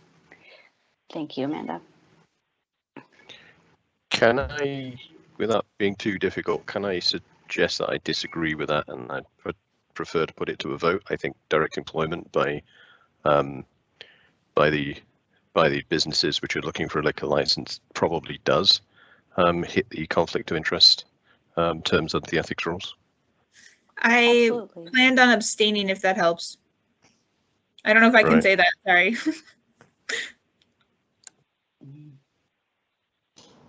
I think you should put it to a vote. Yeah, so I'm basically I'm gonna disagree with your ruling and ask for a vote on this, please. And I think that would only be the three of us voting, wouldn't it? Because it's a potential conflict of interest from Amanda. Correct. Right, right. So Kyle, could you rephrase, please, what our voting topic is on next? The vote is to determine if Amanda has a conflict of interest since she's an employee of Alyeska Ski Resort, and Alyeska is Hotel Alyeska is seeking a renewal of their liquor license. Got it. Thank you. Can I just suggest one slight change? I think the terminology is a substantial conflict of interest.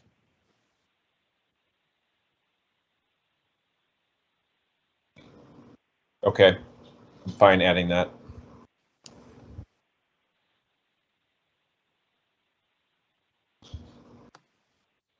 Do we want to go to a vote? Yes, please. Okay, Brianna Sullivan, Yes. Mike Edgington, Yes. Jennifer Wingard. Yes. Okay, Amanda is excluded from the next vote for the letter of objection, non-objection. So I think you need a motion and a second for that. Yeah, I think I moved. If I didn't, I'll move again. So I moved to send this letter of non-objection to these for these liquor licenses. And I'll second. Thank you, Mike, and thank you, Jennifer. Any further discussion?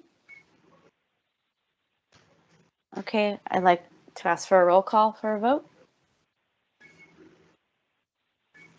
Mike Edgington, Yes. Brianna Sullivan, Yes. Jennifer Wingard. Yes. That motion passes 3-0. Okay, thank you, Kyle, and thank you, Mike. Thank you for your guidance there. Number 9 is next on the agenda. Request for $60,000 $88,000 from the Gerdwood Valley Service Area Roads Capital Account to complete engineering, design, permitting, and construction support by HDR of fish passages rebuilt at Alyeska Creek at Mount Hood Drive and Davos Road and Moose Creek at Lake Tahoe Road. Construction in summer 22. Kyle. Sure, thank you. We're preparing for next summer, and so we've gone back to our consultant HDR and Bill there at HDR and asked them to put together Bill Spencer, excuse me, he's the lead engineer and hydrologist on this project, to finish the plans for fish passages on Alyeska Creek, at Davos and Mount Hood, and then on Moose Creek at Lake Tahoe. These are the three drainages at the end of this corridor before it dumps into Glacier Creek. And all three are in disrepair and need replacement. And we have not addressed these. One was due to lack of funding. We had a priority to finish off Alberg. And then two, our term contractor up until now was not skilled in this area to handle these larger construction projects as designed. And so what we would like to do is finish these plans. So we have 100% plans in hand, and then look at two routes for finishing this. One is that with the plans that we would have a cost estimate completed, professional cost estimate, and so we would have a very realistic cost as to what it would be to replace these. And having those plans in place, we can work with our new term contractor, Western Construction, who is very experienced in fish passages, both in Anchorage and up in the valley. And is very capable of handling a project like this. And under a term contract, we could work with them to complete these projects, which means we work within our annual summer maintenance budget as established by the Board of Supervisors and get it completed. Depending on the phase of the projects, we may be able to do one or two and then finish the third one in 23, or do one in 22, and then depending on how the expenses are, finish them over the next 3 years with them. Now, the scope of the request here is a total of $60,000. Margaret, could you scroll down to the breakdown of the request? It doesn't mean that we're going to probably use that full $60,000, but I wanted to be realistic in the aspect of if we're not able to do some of this work internally through my office, which we have for other projects, then we may need to depend on the contractor to complete that. So, yeah, keep on scrolling down there. Get to the breakdown here. And would you be able to increase that size a little bit so that people can see? We definitely will depend on the contractor to complete, once again, a site evaluation and working with AWU. Both of these culverts on Alyeska Creek have water lines that run underneath them. And so that plays into our design with having to lower the water lines and then also put in a culvert that works to keep separation so that water line does not freeze. So we have comments from them and we need to still work through it, which we think we can hopefully find a compromise with them that doesn't increase the costs on the project. And a large portion of this project will be the plans, the specifications, and then getting things ready for the contractor with a cost estimate. Like I said, if we can work with the term contractor, we won't have to go out to bid. We'll just have to negotiate our price with the term contractor to complete the project, like we've done in previous with previous contractors to complete it. The permitting aspect, I asked them to give us a cost estimate on the permitting. I've been handling all the permitting for our previous fish culverts over the last 5 years, and I've worked with all these different departments listed here to get the permits. But sometimes, depending on workload or whatever may happen, I want to make sure the service area is prepared that HDR could do it too, and it could take that on. But at this point in time, I think I could handle the permitting applications and getting the materials to get approved permits from the different departments listed here. So that would be a cost savings right there. But I want to make sure that it was realistic as to that could be something the service area had to deal with. And then project management.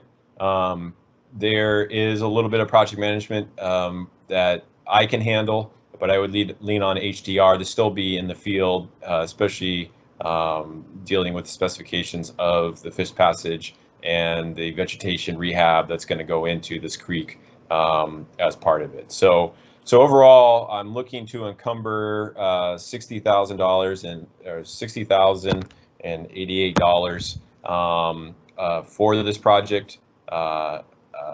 Doing our best not to use it all, but being prepared that may be a needed aspect for the service area to complete these projects.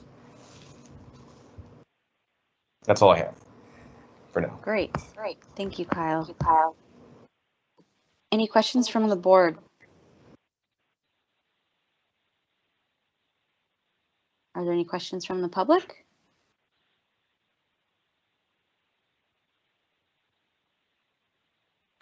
Okay. Let's see, as this is old business, I would entertain a motion.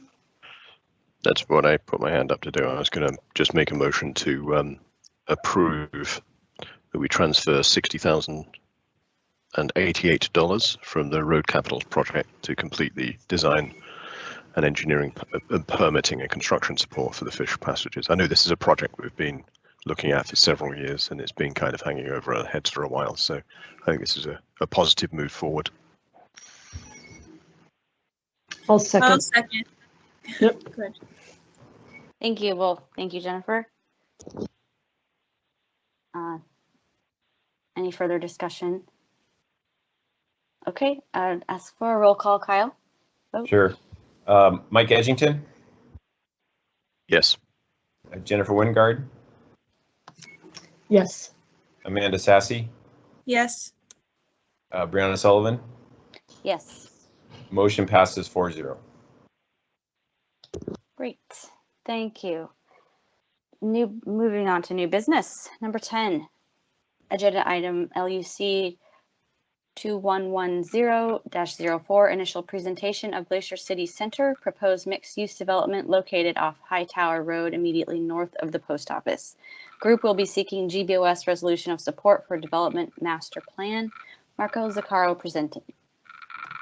Hi, this is Marco with Z Architects. We'll try to keep this a little shorter tonight than we were last week at LUC, where we had a fairly extensive presentation. But we are here representing Liz and Nathan Ellis, longtime Gerdwood residents, who are planning to build a mixed-use development on their acre-and-a-half property just north of the post office, between the post office and the Creekside Apartments. This is the same parcel that received a conditional use permit for a mixed-use development named Glacier City Center in 2006, when the property was owned by Jeff and Eileen Domain. Before I present the concept designs, I'll ask for to be allowed to share my screen with you folks. Liz and Nathan would like to make a few comments regarding their revisioning of Glacier City Center. Many of you may have been familiar with the previous iteration. And after that, Jeff Domain, another long-time Girdwoodian, would like to make a few comments about the proposed continuation of the project that he's put a great deal of effort into. So if I may turn it over to either Liz or Nathan to talk about their project.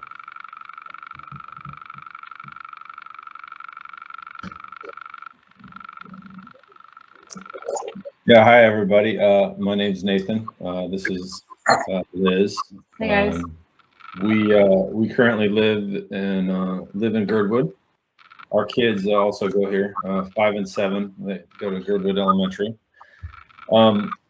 Right now, I'm working in Anchorage with the Anchorage Fire Department. I've been a captain there as a captain paramedic for about 15 years, and Liz is one of our amazing local artists. Just to kind of give you an idea of where this project's coming from and how we landed here, my own personal history in Gerdwood stretches back to 2001 when I worked at the Whittier Tunnel, and I actually worked at the Girdwood Fire Department for quite a long time.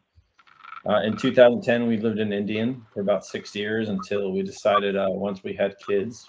Sorry, my son's jumping in here.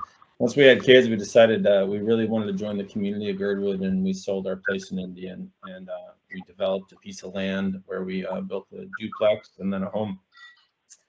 How we came to this project was that for a long time we had invested in assets of multifamily residents in Anchorage.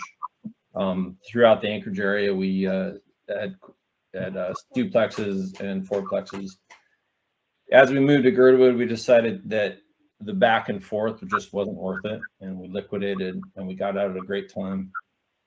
And that kind of brought us to seeking a commercial endeavor in Gerdwood, and that brought us to meeting the domains. And Jeff and Eileen had this piece of property, and they had this huge envisionment of a community center, which was very similar to what our envisionment was. And so that's how we kind of came to this project, and we met the domains, and they agreed to sell us this land, and then we moved forward with Marco, and here we are. This project to us is all about making more of a community place for meeting.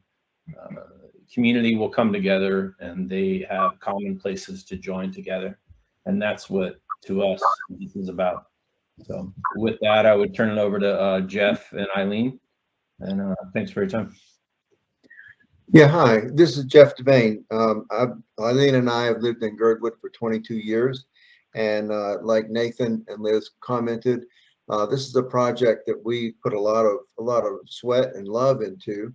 We started in 2006, and by 2008, we were ready to begin the project. But also in 2008, we had the financial crisis, so the project was put on hold.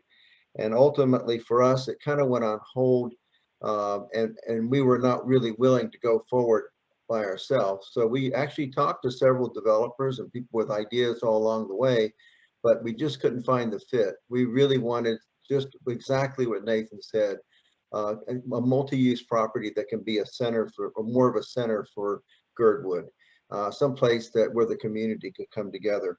So we met Nathan and Liz, and their vision really paralleled ours, and we were really excited. And we had offers that were, you know, maybe even more than theirs, that we weren't willing to sell the land unless it was going to be something good for Gerdwood. And I really endorsed this project. Eileen endorses it because we really want something good, and I think this will be a wonderful project. So thank you for letting me speak.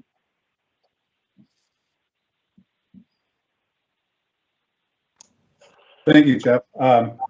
So if I could do a screen share, hopefully that this will, I'm gonna mess around here and try to pull up some drawings.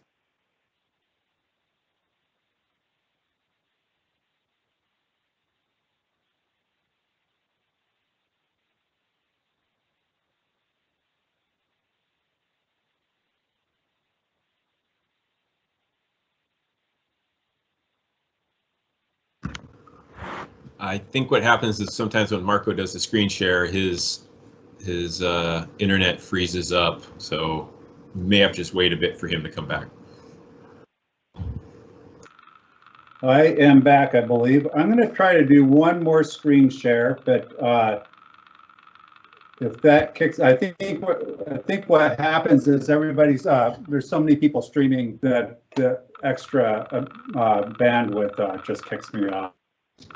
Let me try to do one more screen share here, and if it doesn't work, we'll just talk through it. Yeah, let's see. So can everybody see a set of drawings on their screen?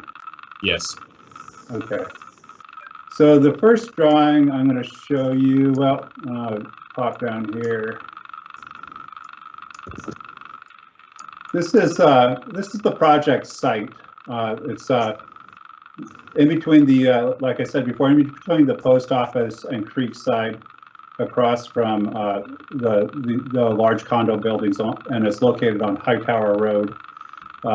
It's in the GC8 zoning district, which is the intent of this district as described in Chapter 9 of the Gerdwood Land Use Regulations is for the northward commercial and residential expansion of the new town site core.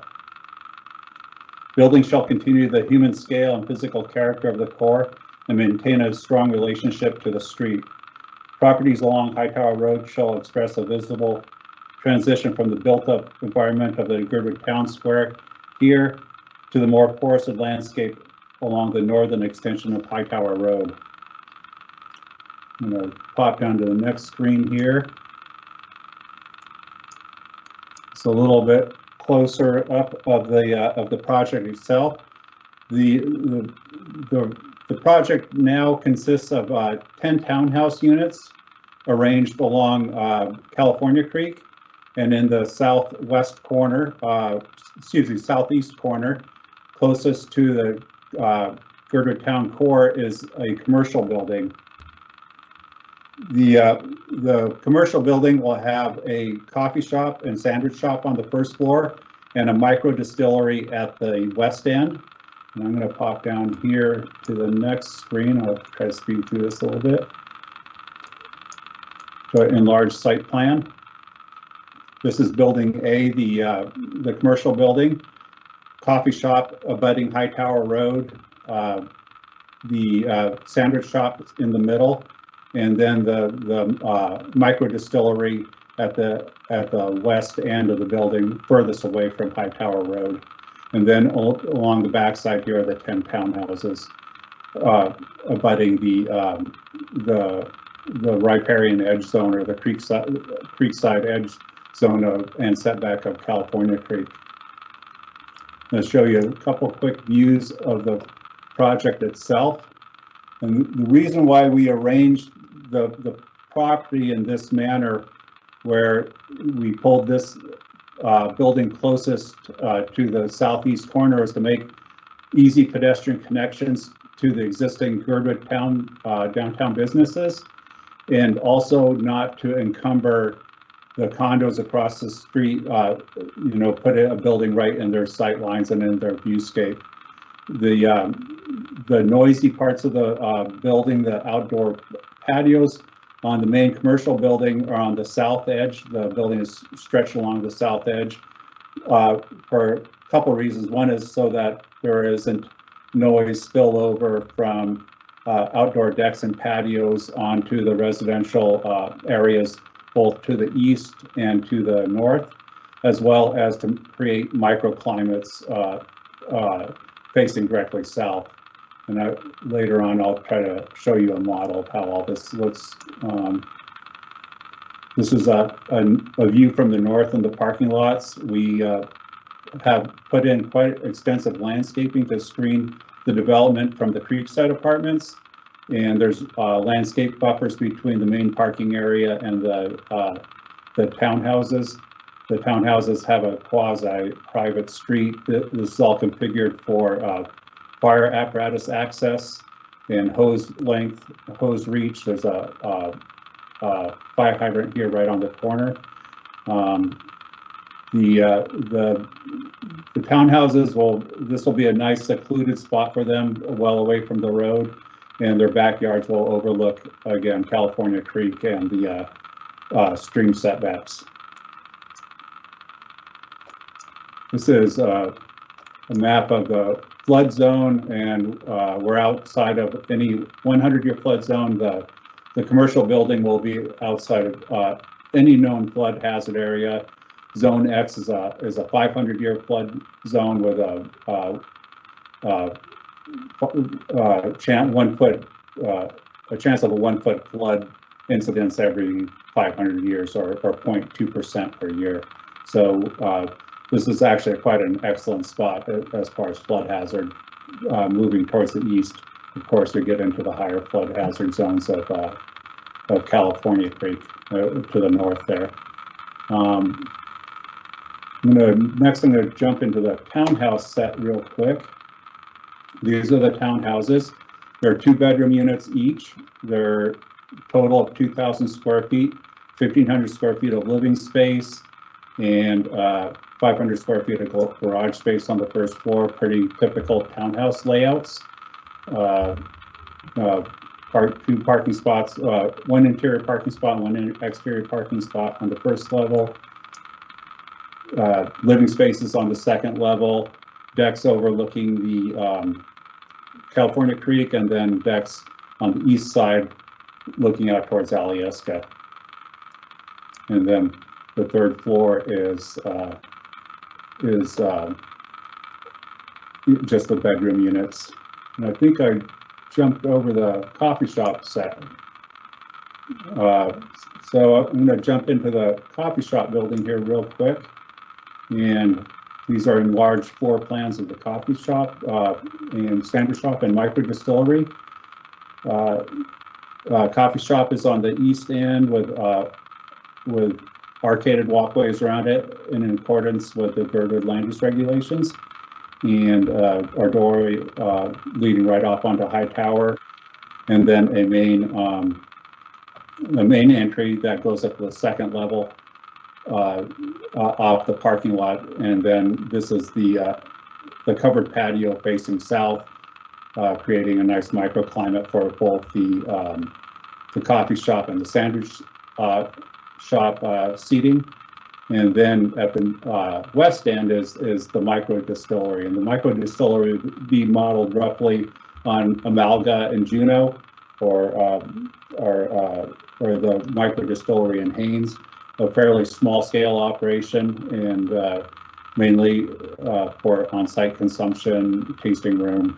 And on the second floor is an event space on the High Tower end, mainly for weddings or conferences or meetings. And then on the west end is the tasting room for the micro distillery, with windows that look out towards the northwest, or southwest, towards actually towards the parking lot of the post office, and then on to California Creek. And I'm going to attempt to do another screen share here and kind of walk you through the model itself.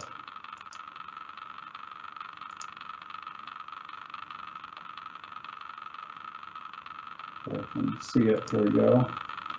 Let me know if you can see a computer model on your monitor. Yep. Okay, so this is the project in 3D, and we're pretty excited about it.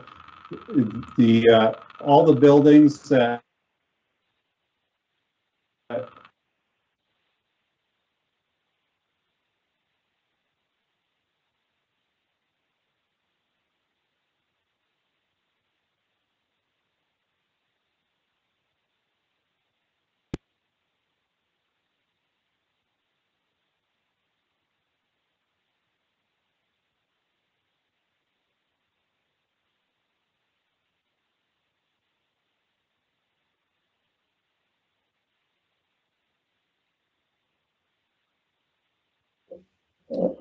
Well, this is Nathan. I think we lost Marco there. He was taking up all the bandwidth, I guess.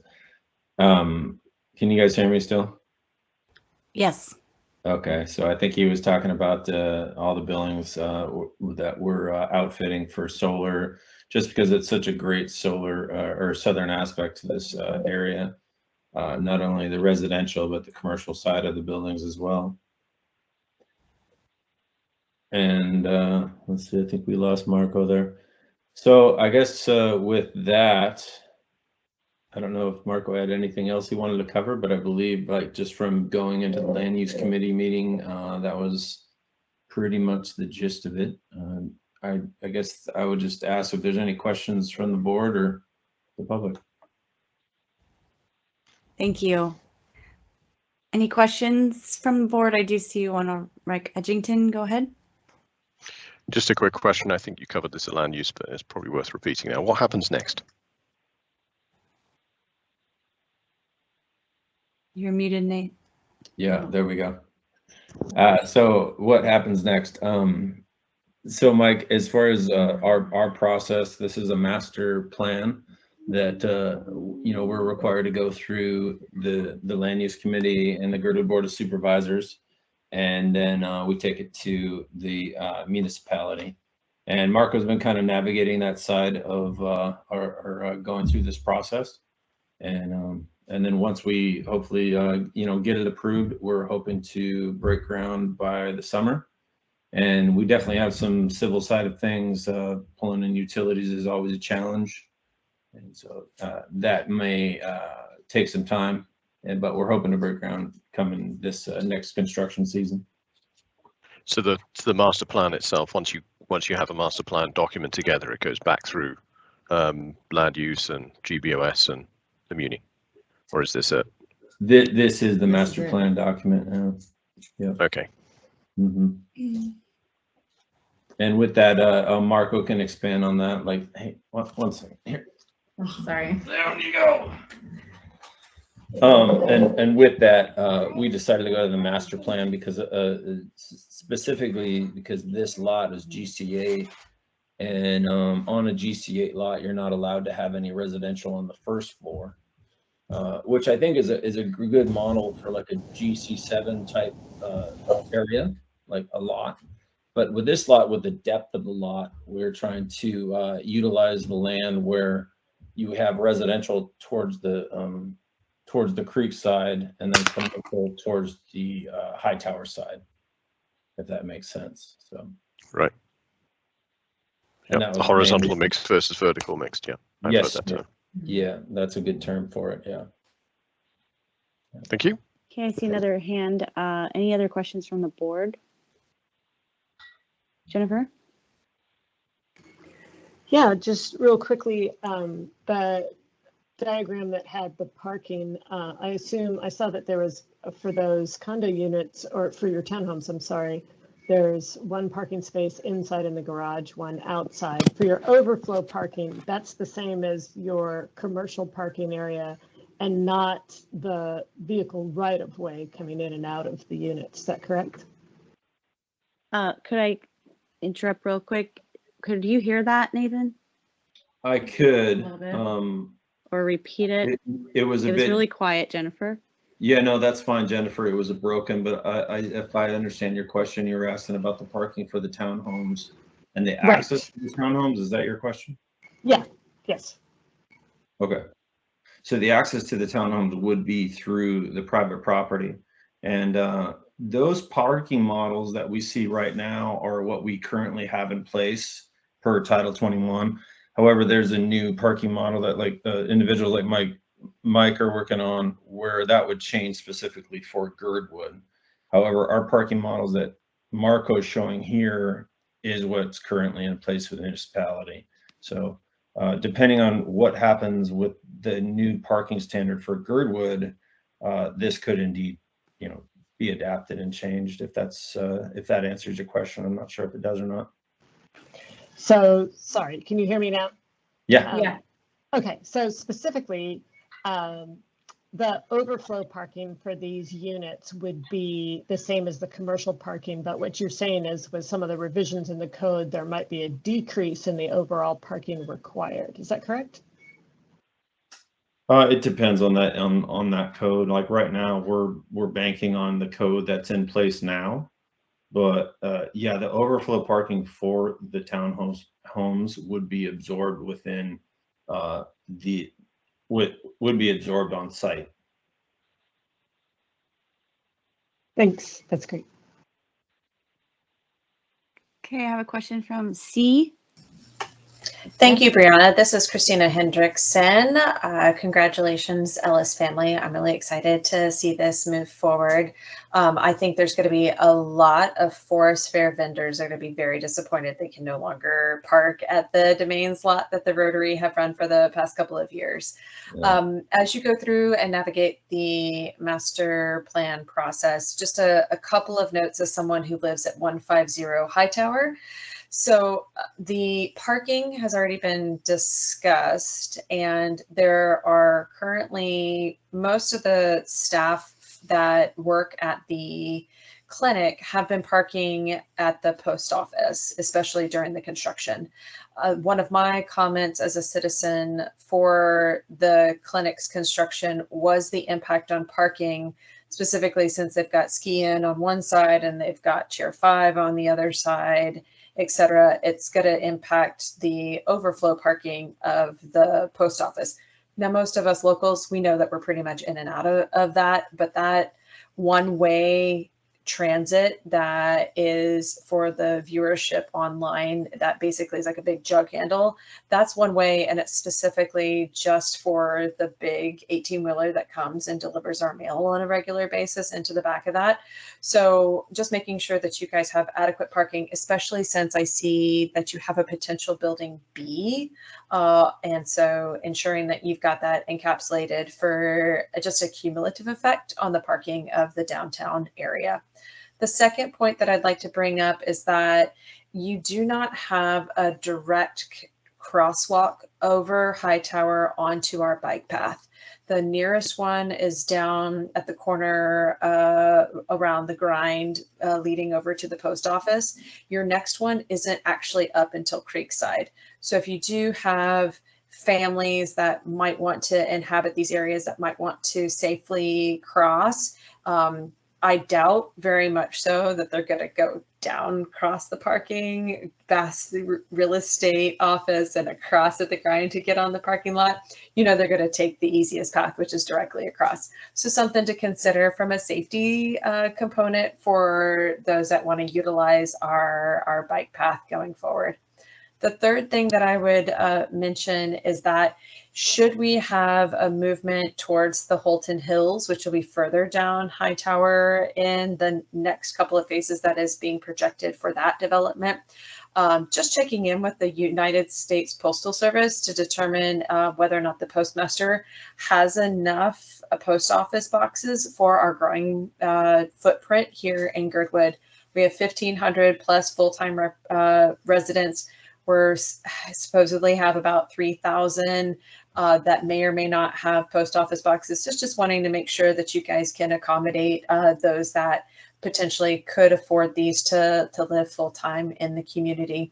So those are my 3 thoughts as a neighbor, just to help you navigate the master plan process. Congratulations again. Looking forward to seeing how the Forest Fair vendors and where they're going to park in the future. Again, thank you. Appreciate that, Brianna. Thank you, Christina. Thank you. Thank you for those points. Those are good. Thank you. Okay. Any other comments? Marco's probably back on and he's been sharing. So anyone else on the phone with questions?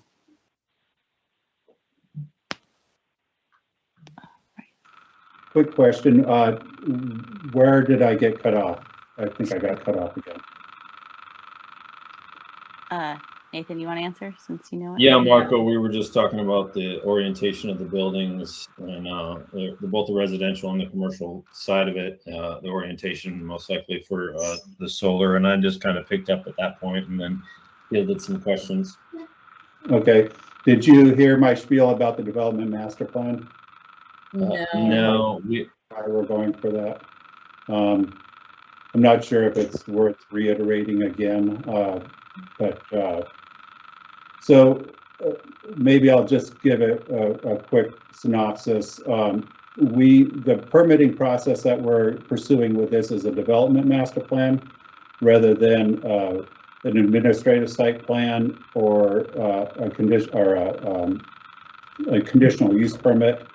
The development master plan is a little bit more onerous of a process, but it allows us to set our own design standards as long as they meet or exceed the Gerdwood design standards. And the idea behind a development master plan is that a developer can create a cohesive project using their own building design standards, site layout standards, and that goes with the project going forward. And it was mainly intended for the resort district, and it's a Gerdwood specific planning tool that anyone in Gerdwood can use. Actually, anybody in the municipality can use, but it was developed for Gerdwood, so that we could create these aesthetically pleasing, cohesive developments that that didn't necessarily follow the underlying design standards if we thought there was a better way to do it, which in this case we do. And there's three things that we are pursuing in the development master plan that we believe are better than the underlying building design and site design standards for Gerdwood. One is the horizontal mixed-use development instead of a vertically stacked mixed-use development. Horizontally means that the commercial spaces are in one building close to the street, close to the Gerdwood town square, and the housing units are away from the street, close to California Creek. And we're looking for some deeper overhangs on the south edge that are allowed in the Gerdwood design standards for increased pedestrian protection. And then we're looking for shallower roof pitches than are allowed in the Gerdwood design standards, mostly due to snow safety and preventing avalanches off of large roofs onto pedestrians. And that's it in a quick nutshell. Thanks, Marco. Any other questions on this agenda item? Comments? Okay, thank you for your time, and that's new business, so we'll be seeing this again. We can move on to number 11. Initial presentation of Alyeska Employee Housing 2, proposed for Track B, Alyeska Prince Edition of North Base Road, immediately west of Hotel Alyeska, east of existing employee housing. Group will be seeking GBOS resolution of support for development master plan. Connor Schur presenting.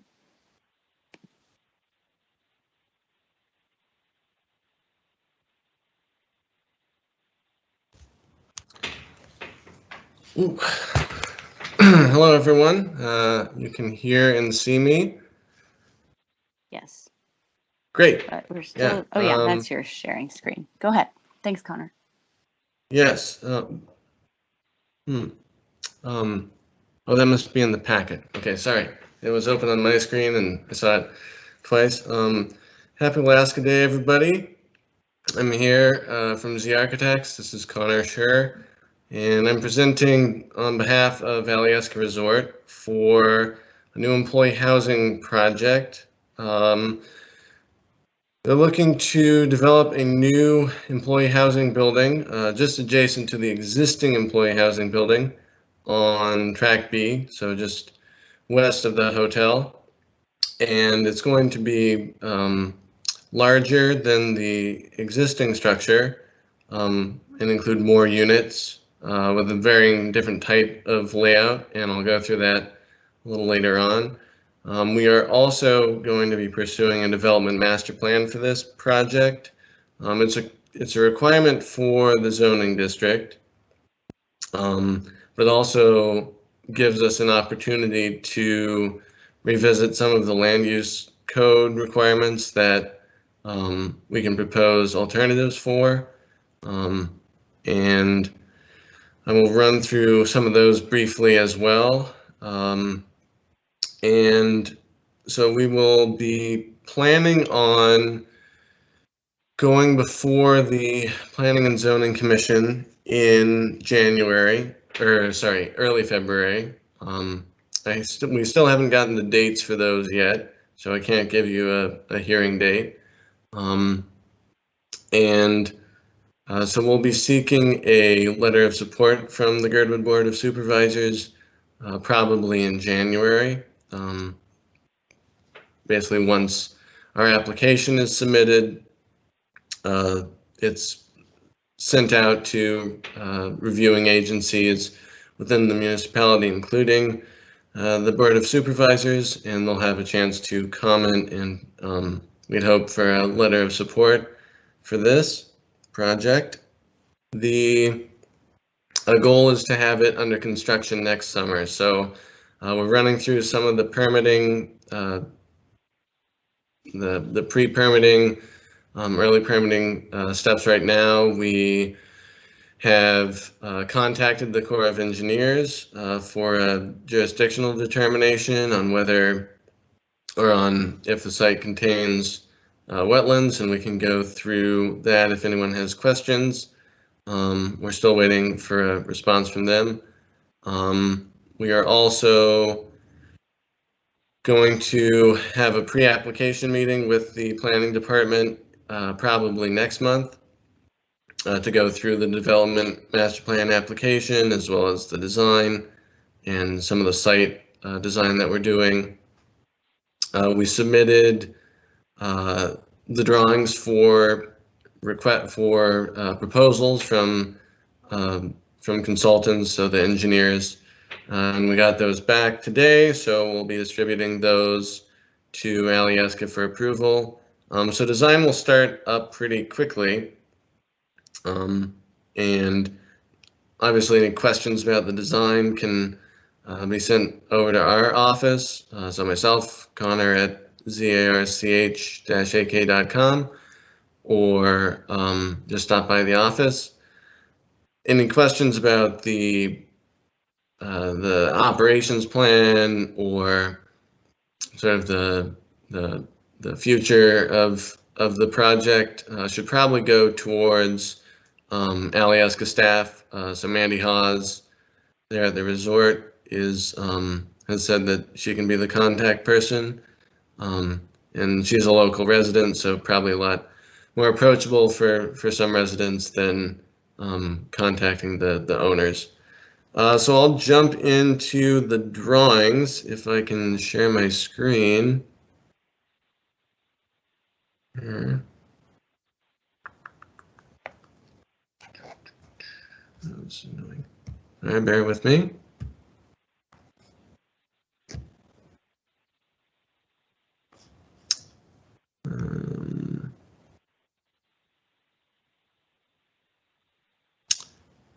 Well, actually, since you have it open, I'll just run through what you have in the packet, if that's okay. So this is the exterior rendering of the project. You can see the existing building on the left and the new proposed building on the right.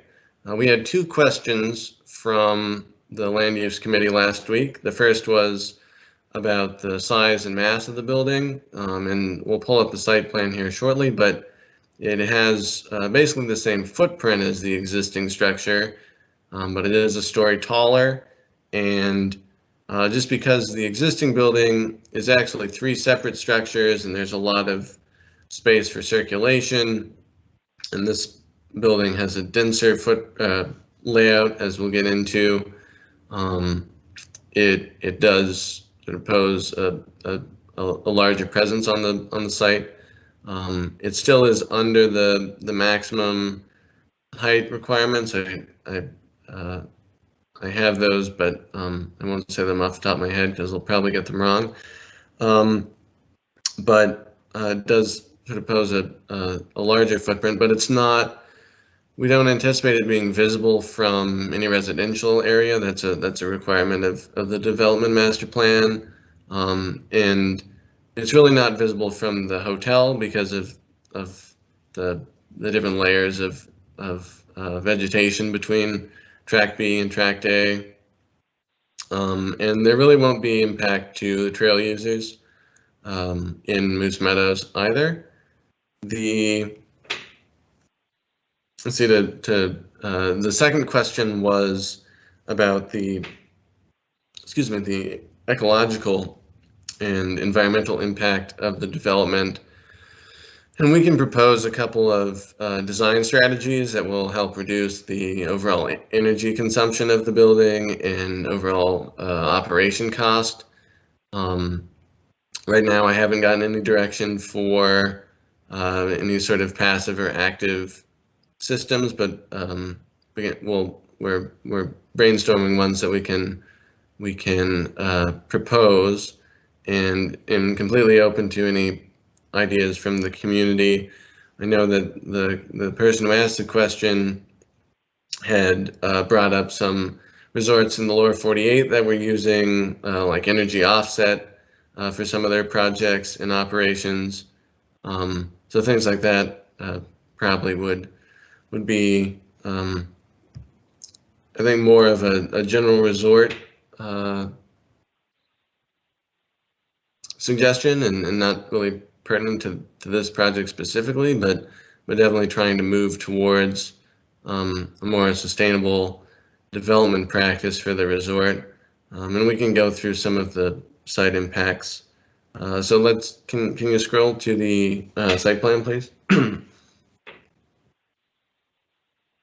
Thank you. So this is the site plan showing track B. You can see the proposed building, it's the black footprint, and the existing buildings are the gray footprints. So it's between what's now a maintenance yard and the parking area for the existing employee housing building. It's going to be right on that vegetative strip and partially on that second pad, which is called Area C or Area Charlie. And it's going to be using the same parking area as the existing employee housing. When we developed the Nordic Spa, we identified that there was a surplus of, well, Dow Engineers, one of our consultants, identified that there is a surplus of parking spaces for Track A and Track B, and we're able to accommodate the required parking spaces for this new building within that surplus. So we don't need to provide any additional parking spaces. But the study did identify a certain number of parking spaces in Area D that are not actually there. They were just planned. And so we are providing that number. So that's why the configuration is a little different from how it is today. But you can see that we've moved that vegetative buffer over to provide a little protection between the maintenance yard and the building, as well as maintain that existing drainage pattern for the parking area. So that will act as more than just a swale, but it will channel the drainage towards the existing improvements at the end of that vegetative strip before dropping down into the meadows below. So I'm going to now share my screen. Sorry for the technical problems. And go into the design drawings briefly. So those two you've seen. This is the first floor plan, and I just want to make sure that everyone is seeing it.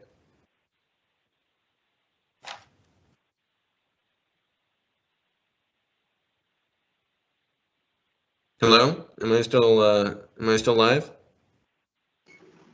Yeah, you're good. Great.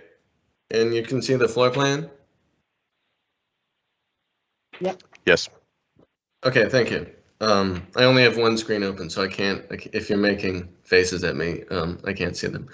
But you can see here that we have a mix of unit types. So most of the units in the middle of the building, we're planning on being studio units. And then those on the end are going to be a little larger. So in this configuration, we have 4 2-bedroom units on the ground floor, and then the rest are studio units. And we have had a direction since these plans were drawn in March of 2020, actually, that we reduce the number of 2-bedroom units, and we'll probably convert those into 1-bedroom units. And that will help us fit the building on the site a little better, so it's not as close to North Face Drive, that paved road to the chapel there, and not as close to the utility easement, which crosses sort of diagonally through Track B. All the units on the ground floor are required to be either accessible or Type B units, which means that the Type B unit just means that it is accessible, but it doesn't have to have all the accessible installations made. So it doesn't need grab bars installed. The doors don't have to fully comply, but they have to be easily changed out. or installed to meet accessibility requirements. And then the second and third floors are really just the same general layout. These aren't accessible units. And this is a mix of studio and 1-bedroom units. And then again, on the ends, you can see the 2-bedroom units. And we'll probably reduce these to 1-bedroom units. It's easy enough to chop off one of these extra bedrooms and make that a little easier.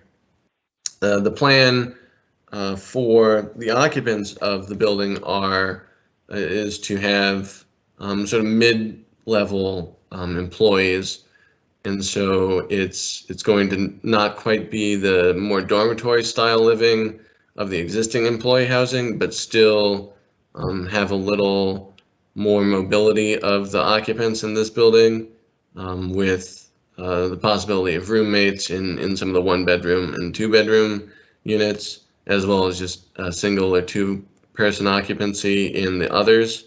We were originally, or in some of the early meetings, we had talked about this providing family housing for some employees, but the direction now appears to, our direction now is that this isn't intended to be for family housing.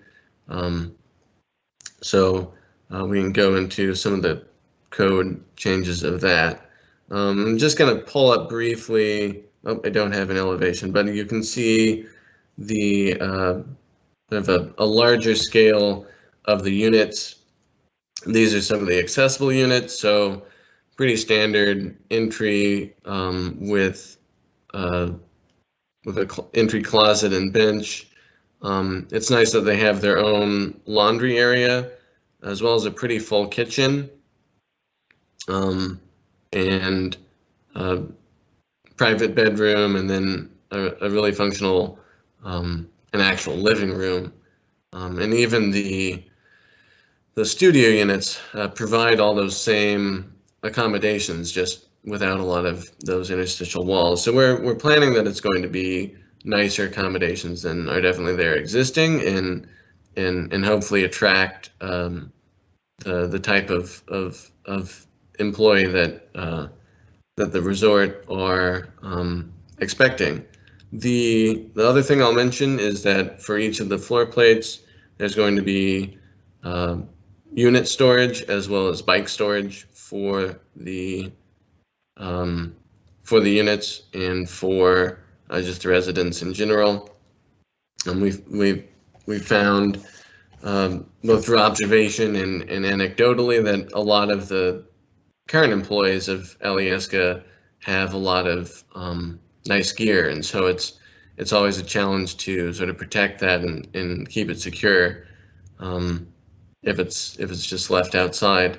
So that I will end my screen sharing, but I will only bring that up because of some of the code changes that we're wanting to make. And so just to run through some of the alternatives briefly, it's just opening, sorry.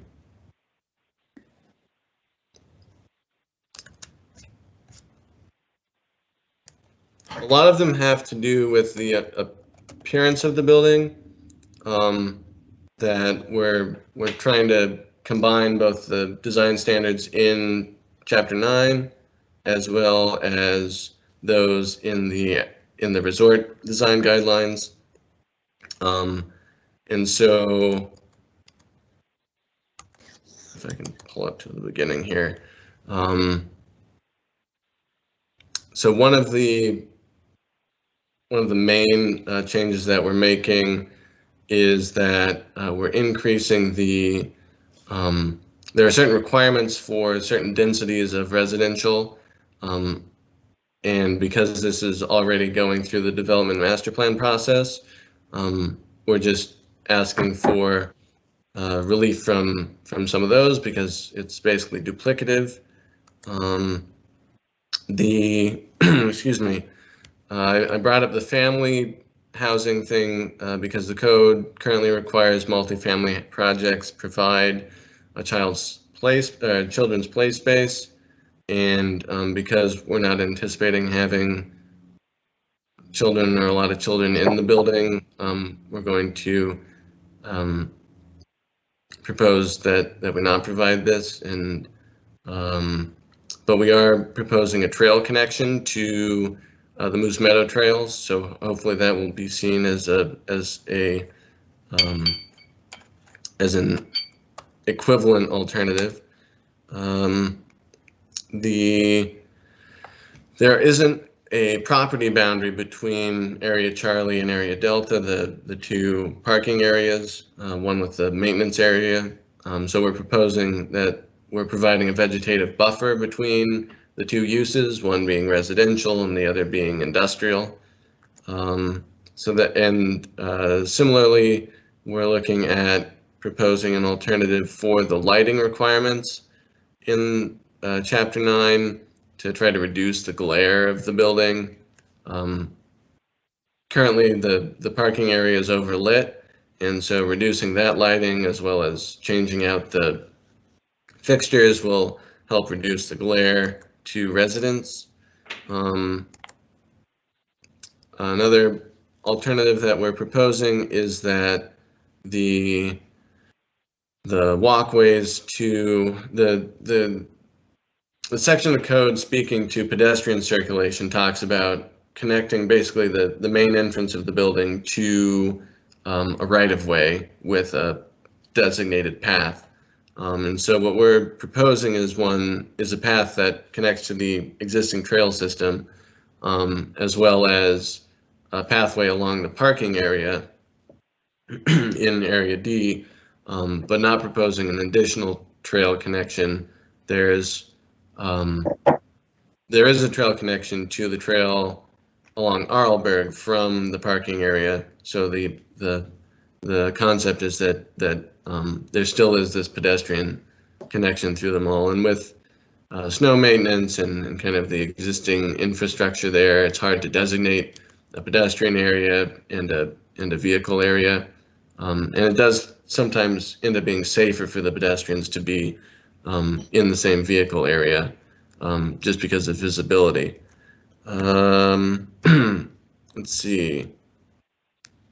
Again, the code has certain parking reductions that we can apply for, and we're hoping that we can apply those reductions within the development master plan overall. So the building requires a certain number of parking spaces that are greater than the surplus, and with reductions we're able to get the parking under that surplus. Let's see.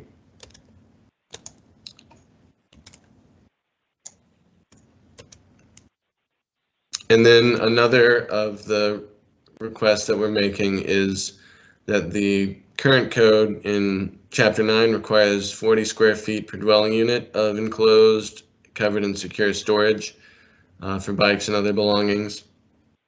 And so we're proposing an alternative amount of gear storage exterior to the units. There's obviously a good deal of storage within the units, as you saw. So the overall square footage is greater than the code requirement, but it is dispersed differently than the otherwise prescriptive code of Chapter 9. And all of these will be within the application, so when this comes back before you, you'll have a chance to read through them in more detail. That is all for me. So to wrap this back around to the beginning, we're presenting this project to the planning department under the conditions of the development master plan approval process. We had our community meeting last week in front of land use committee, and we had a couple questions there. We'll be issuing a report of that meeting in our application that we'll have a pre-application meeting next month with the planning department, and then we're also going to be designing the building through the winter and hopefully have it under construction next year. Currently the plan calls for 56 new residential units. In the meeting last week, I said 58. It was an adding error on one of our sheets. One said 58, and I read that one. The others said 56, and I didn't read those. But anyway, we're proposing 58 additional employee housing units there on Track B. The building will be slightly larger than the existing building there, but will have the same footprint and doesn't appear to impact any of the view sheds in the area. So I will take any questions that any of the supervisors have or members of the public. I really thank you for your attention and opportunity or attention. And thank you, yeah, Connor. thank you.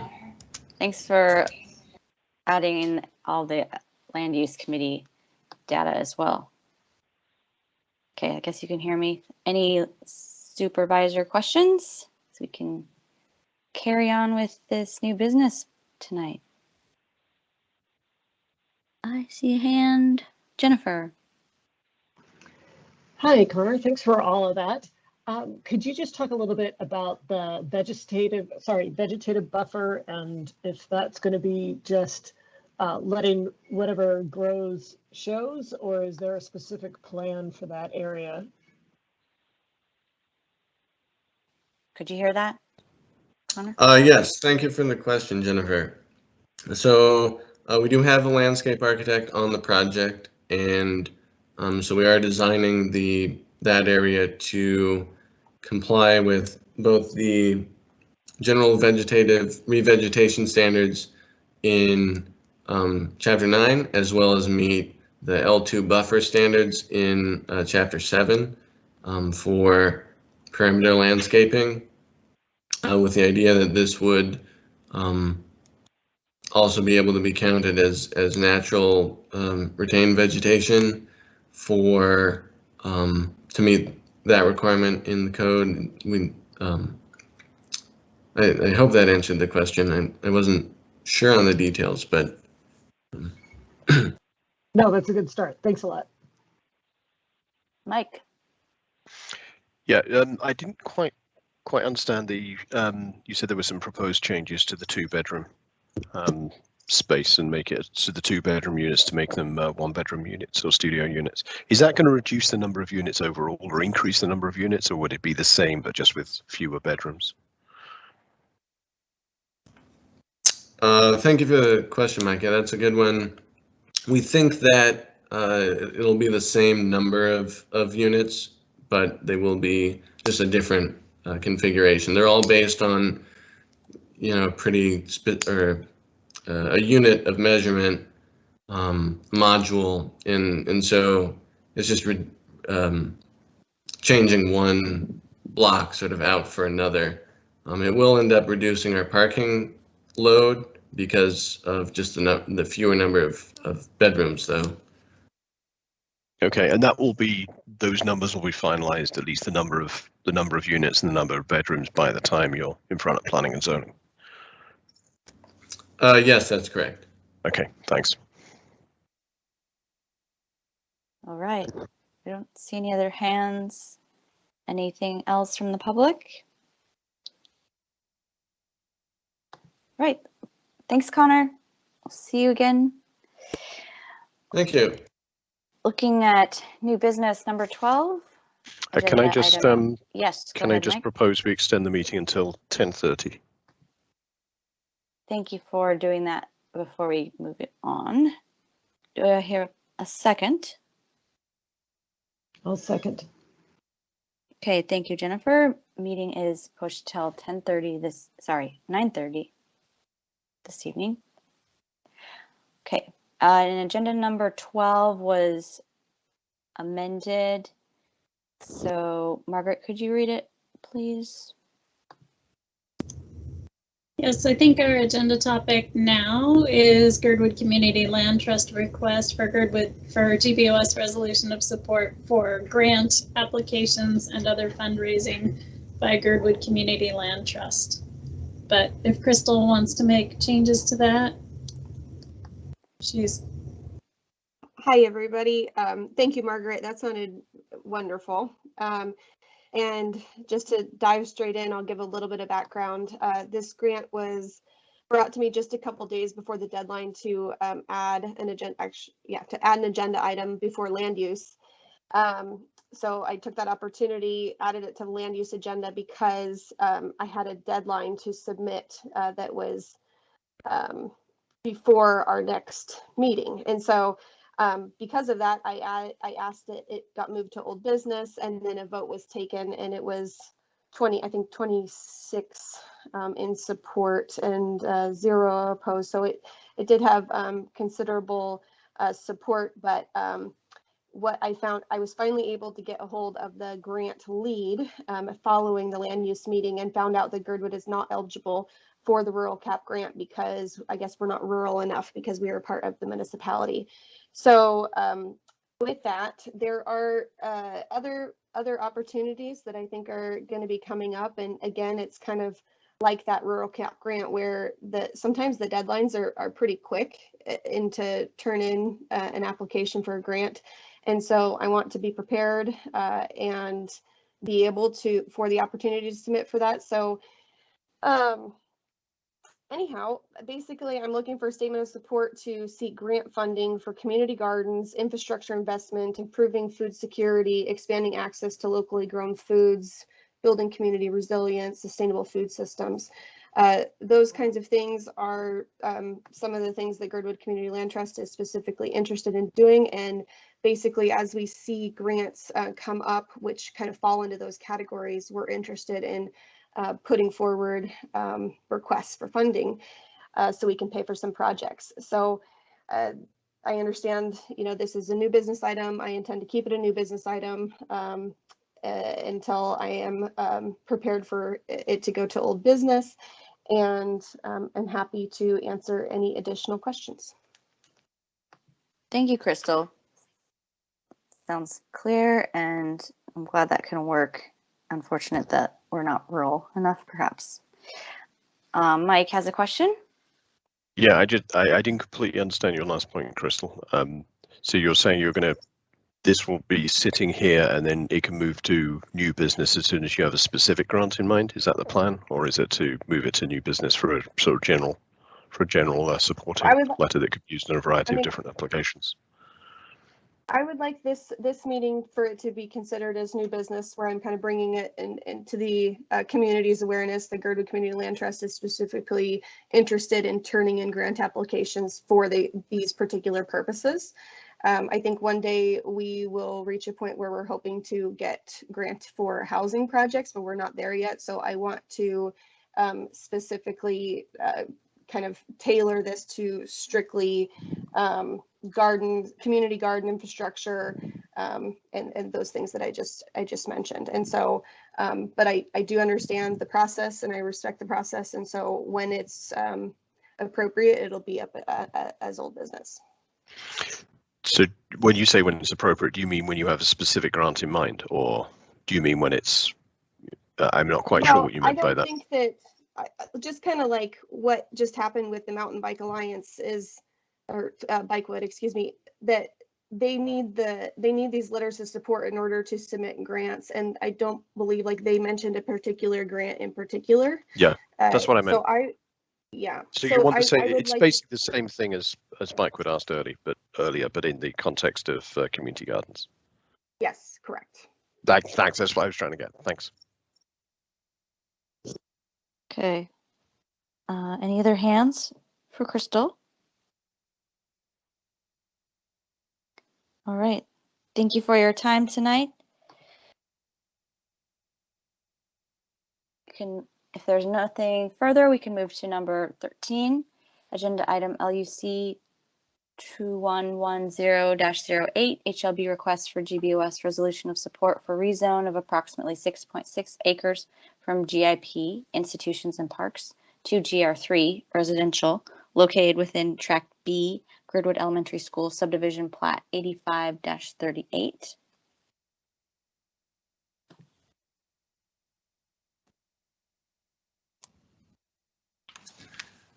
Hello, this is Jim Weingartner.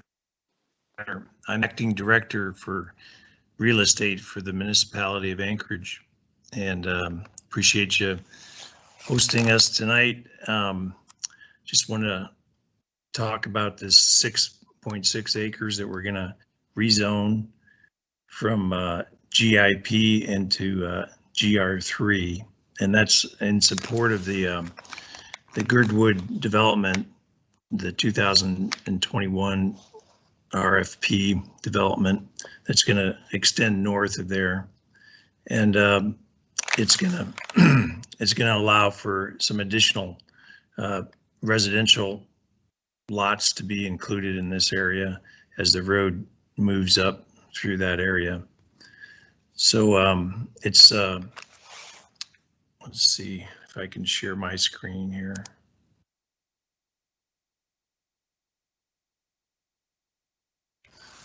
So you can page forward here.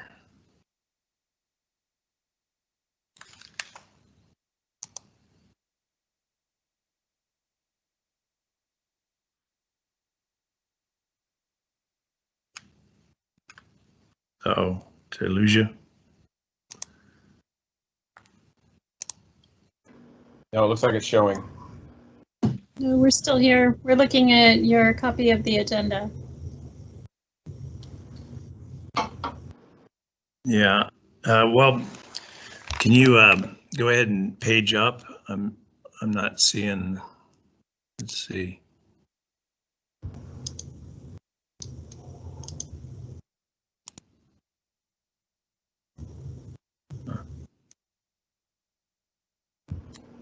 Well, anyway, we presented to the Land Use Committee, and so this is really just an introduction of new business, and so we'll be back next month with a more detailed presentation showing this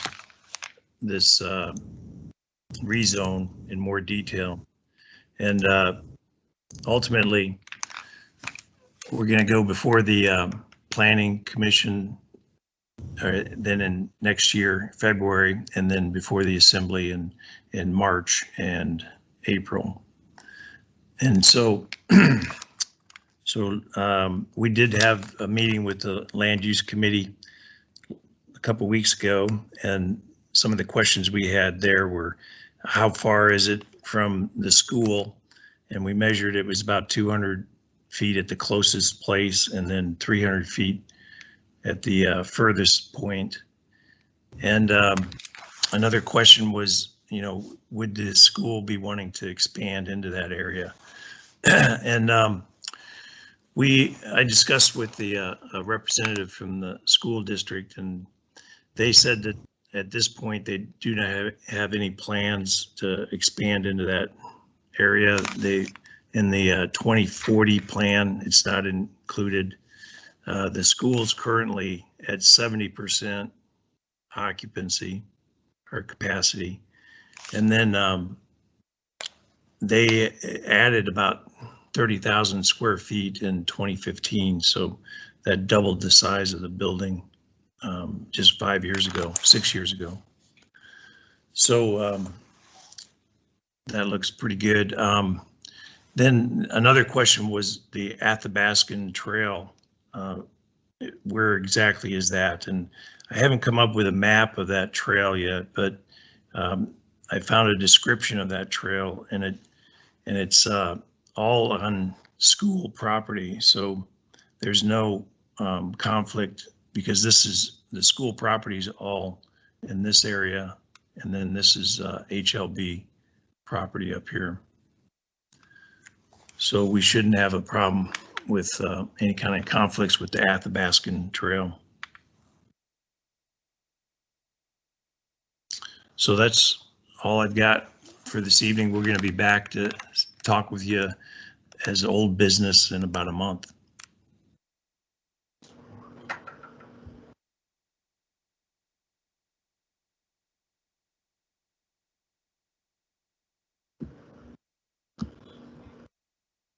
Any questions? Mike, it looks like you've got one. Yeah, thank you. Do you mind if I go ahead?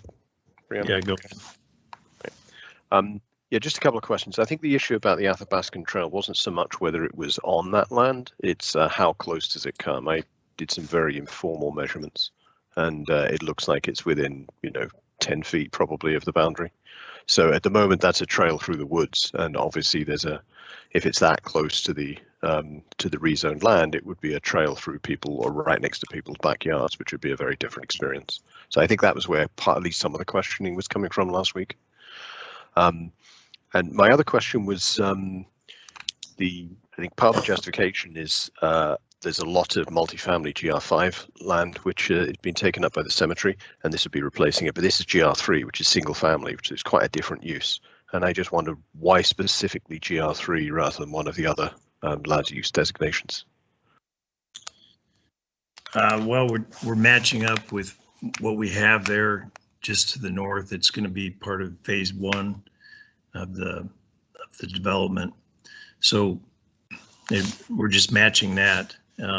We don't see any purpose or need to go to the GR5 stage at this point. Okay, I haven't development. Yeah, obviously I haven't seen anything more about I haven't seen any details at all about the development other than the initial very heavily redacted RFP response. Yeah, so and hopefully we'll see something soon. Yeah, you'll be seeing more of that coming up. Thank you. That may answer my question when I see it. Thank you. Mm-hmm. Any other questions?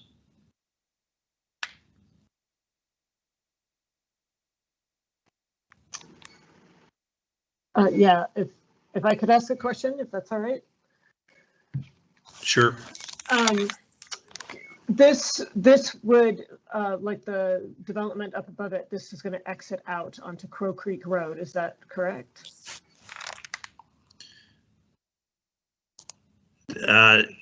No.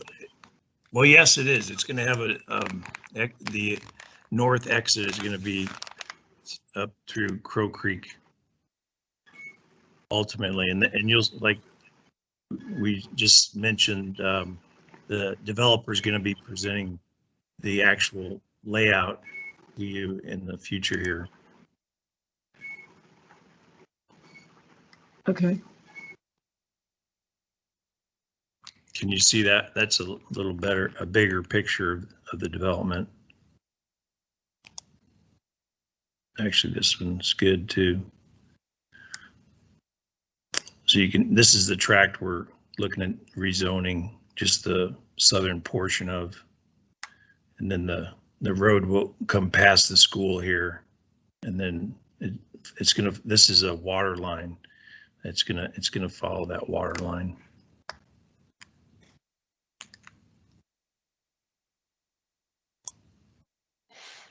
Okay, Brianna said she's having problems with her microphone, so I'll take over chair temporarily until she gets back. Did that answer your question, Jennifer? Yes, for now. Thank you. Right. Yeah, I'll probably make one brief comment. Again, it's kind of, I know this is in service of the broader Gerdwood residential plan, but without seeing anything at all about that, it's kind of a little hard, at least for me, to understand what this means in the context of everything. It probably makes perfect sense, but it's hard. We're just seeing this one component of it, and it's kind of hard to see that without the context. So some of the questions are probably being motivated by that. Any other questions from the board? If not, we'll move to the public. Jerry or Carol? Yeah, it's me. Yeah, I'm just going to follow up with what Mike said. It's very difficult to figure out whether the community should support this or not without knowing other plans. So before this is rezoned, will we know more about the developer's plans? Yes, we anticipate that they'll be presenting it at the November meeting. So assuming all the terms get worked out, so it's still subject to an agreement. I will say that. So we've got some work to do yet. Thanks. And I have one follow-up question, or it's more of a comment. If it's very close to the Athabascan Trail, which is very dear to the community because of a lot of our kids have all helped and gone on that trail and put up the signs and everything. It would be great if the development would have some sort of buffer between that Athabascan Trail and any development. So just a comment. Thanks. Okay. Thanks, Jerry. Marco, I think you have your hand up as well. Yes, thank you, Mike. My main concern is not understanding how much GIP land there is in Girdwood that's readily developable. You know, just kind of a cursory look at the GIP stock. Most of it is in undesirable locations, either in floodplains or wetlands.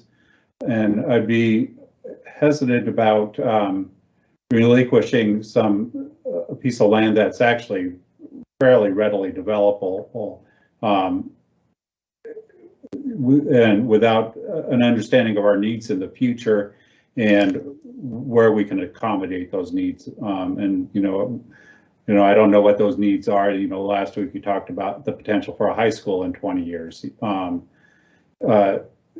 So I would like to see what all the lands are that are designated GIP and what portion of those are developable in actuality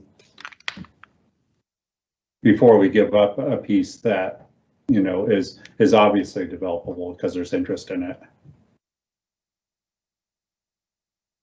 Okay. We could generate some maps for you for next month and show you a little bit more broader view. And maps with overlays of wetlands and floodplains and steep slopes, all the items that make land undevelopable.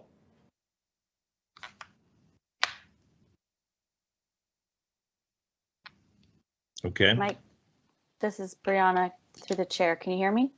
Yes, I can hear you now, Brianna. Okay, my microphone is working. Okay, you're I'm back. happy to take the chair back for till 10:30. And I see that Christina has a question. Thank you for calling on me, Brianna. Good evening, everyone. This is Christina Hendrickson. It's been about 32 days since I was the director of real estate coordinating this specific development. I am still under a non-disclosure agreement that I will honor, specifically in light of the current director acting is on tonight, as well as the other developer team that make up Gerdwood Life. I just want to say from a community member standpoint that the actions put in motion to put together the specific graphic details that the community is asking for, whether it be slope, wetlands, connectivity, phasing, etc., will be explained in the November meetings in exquisite detail. I, as a 10+ year resident and having owned at the corner of Hightower and Alyeska, am very, very excited and supportive of what is going to be presented in November. It provides a wonderful geospatial community that is reflective of our values, reflective of the trails in the area, reflected of the egress and safety that we all covet for not only our properties, but our children and the modalities that we have as we commute in and around Gerdwood. So I offer that whereas we are looking at simple maps tonight, that the renderings that will be put forth in Old Business next month will be extremely detailed based on the work that was commissioned in July and August when I was the real estate director, in order to move this project forward and ensure that we could see some construction development in the 2022 timeframe. So that is my support of the project and just trying to assuage some of the concerns of the questions that came up, and setting up Gerdwood Live for Success to present in the November Land Use Committee meetings and the Gerdwood Board of Supervisor Committee meetings. Thank you very much for the opportunity to talk. Thank you, Christina. Well, thank you, James. Mr. Weingartner, do you have anything else? No, and thank you, Christina. That's nice of you. So, okay. We'll see you next month. All right, thank you. We'll move on then to number 14, proposed change to GBOS rules and procedures to allow virtual, hybrid, or in-person meetings regardless of public health emergency status. Jennifer. Yeah, so I switched off my headphones. So can you guys all hear me okay now? Yes. Okay. I can. All right. All right. So this came up a few months ago. We started talking about putting the power to make this decision around how we meet in Gerdwood hands and not in anybody else's. And when we asked, the question came up about whether or not it would be legal. And when we asked the city attorney, the answer that we got back is that the problem is primarily in our bylaws. And so specifically, this H, the way it is written, says a majority attending in person shall constitute a quorum. So we have to address H in our bylaws to change that so that we could make the choice ourselves. But I want to make clear this isn't about deciding for the community that we want to meet in person or hybrid or online. It's not deciding for the community how we meet. It's giving us the power to decide how we meet, even without a health crisis. So I think that I've heard from enough members of the community that we would like that choice, but it is not making the choice, just to be clear. So this is my best attempt, current attempt, rough draft, let's call it that. This is the rough draft of changing H as written to read what you see in red instead, that when in-person meeting protocols are in place, a majority of GBOS attending in person shall constitute a quorum unless the conditions established in Title II, and that's the health emergencies, basically, or public emergencies. And then when hybrid or online protocols are in place, a majority of GBS attending online shall constitute a quorum, and protocols for the meeting, whether in person, hybrid, or online, shall be determined by GBOS with the input of the community. So again, that's trying to point out that I'm not making a decision right now. I just want the right to make the decision. So let me stop there for the first part of this and just see if anybody has any questions.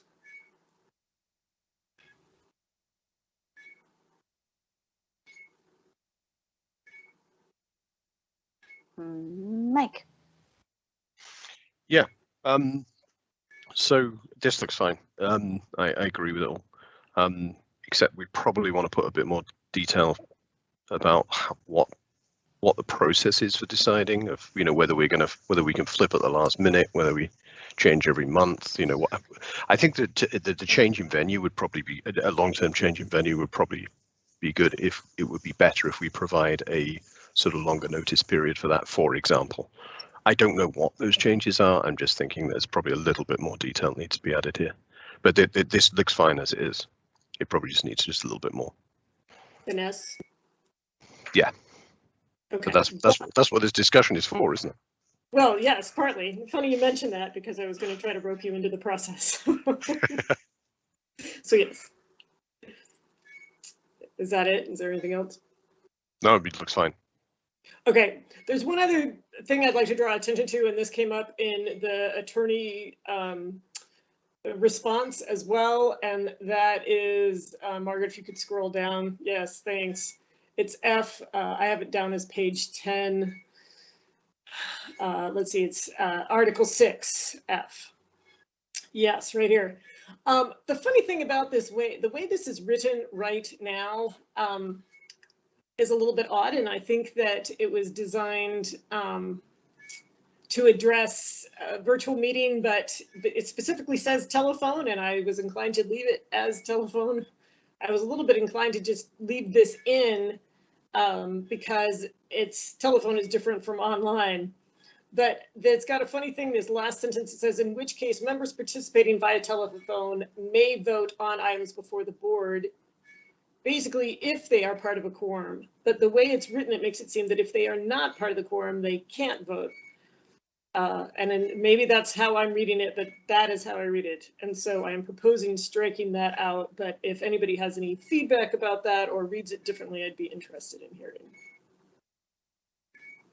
And also, I suppose we can discuss whether we want to count telephone as quorum. I was inclined to leave it as is, that if you're online and we can see your face, then, and we know that you're able to see the screen and the maps and everything else, then that we might want to keep that distinction. But anyway, again, Mike, looks like you got something to say.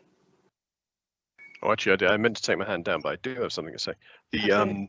Yeah, I think that's not the way I read it, but I understand how that interpretation is also possible. I think this was meant to mean that if the conditions of, if the pandemic conditions applied or the emergency issues applied, you would count for people as being on a quorum. The one issue I was going to mention, which is kind of broader than all of this, one of the many things that came up during the series of assembly meetings that did not result in the mask mandate, but the many public hearings, was a comment by both the assembly attorney and the municipal attorney that interpreted the Open Meetings Act in a way I haven't heard it interpreted before.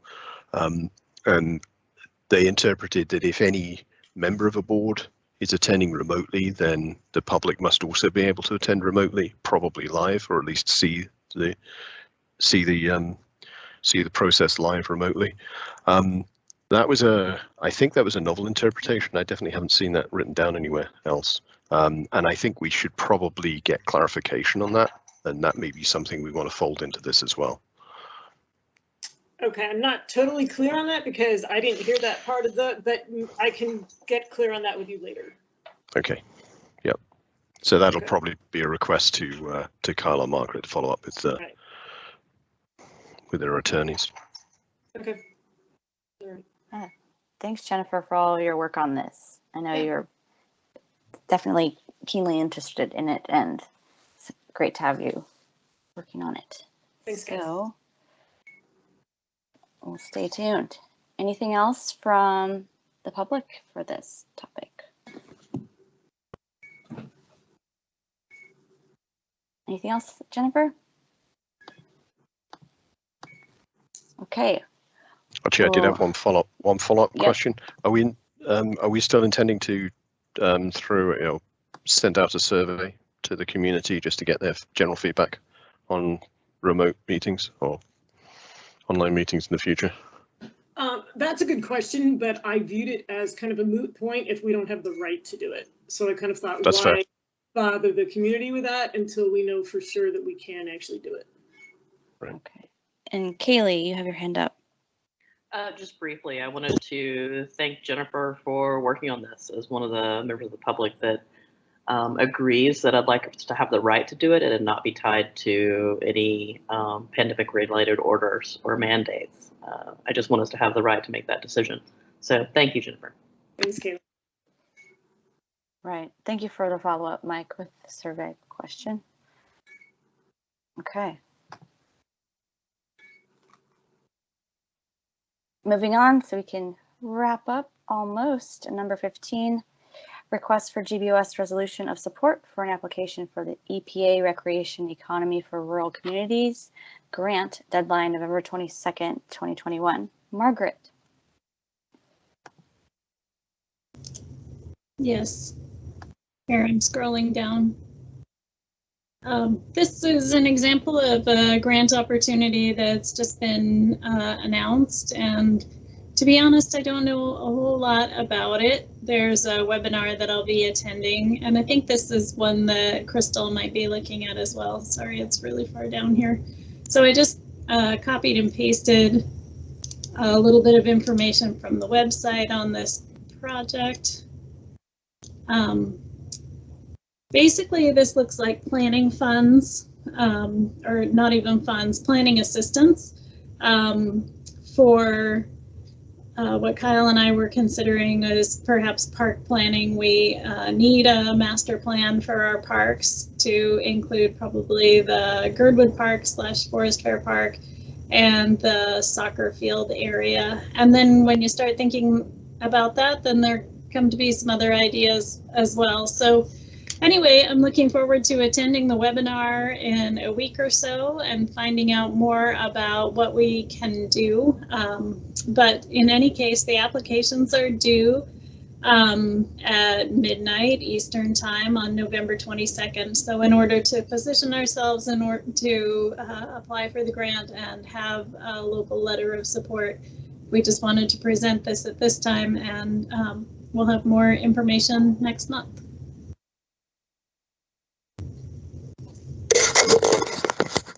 Great, thank you, Margaret. I'm glad that can line up. Any questions from the board? Mike? Yeah, I looked at this briefly as well, and it seems to, since we have a lot of planning activity going on at the moment, it seemed to work quite nicely in combination with the potential parks plan we're looking at, with the area plan or the comprehensive plan and the trails plan. And it's also, I think, its funding is actually coming from the National Forest Service, isn't it? I think so. It sort of ties in quite nicely with this community.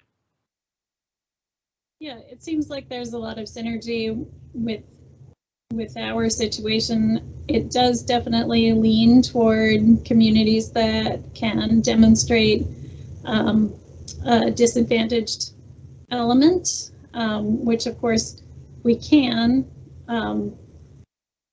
and figuring out how to craft that to match what they want to help do. A lot of it is regarding energizing Main Street, and I would say Main Street is one of the areas that we are in good shape on, but connecting things to Main Street is there's a lot of potential there.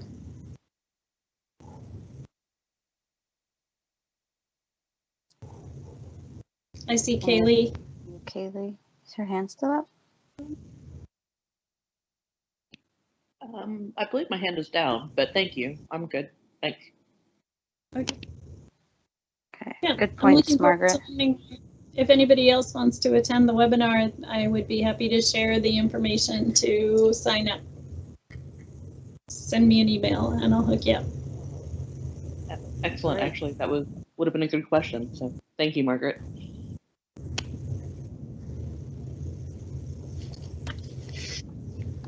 Okay, thanks again, Margaret. And moving to reports, number 16, committee and subcommittee reports are in the packet. Public Safety Advisory Committee report, Gerdwood Trails Committee report, Land Use Committee report, Housing Working Group report. Does anyone have anything to add to any of those? Don't see any hands. Staff?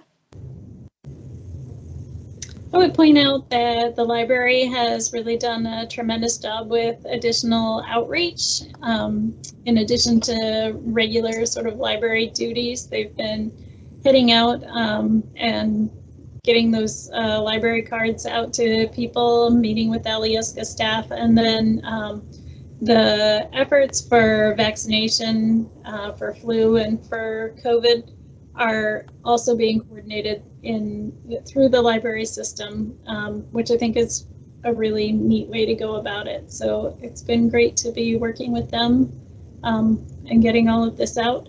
You might want to take a look at the library proposed budget. And then in our report, I think we've already landed on everything that is really exciting. Thank you very much to those of you who helped me take the tennis nets down in the snow the other day.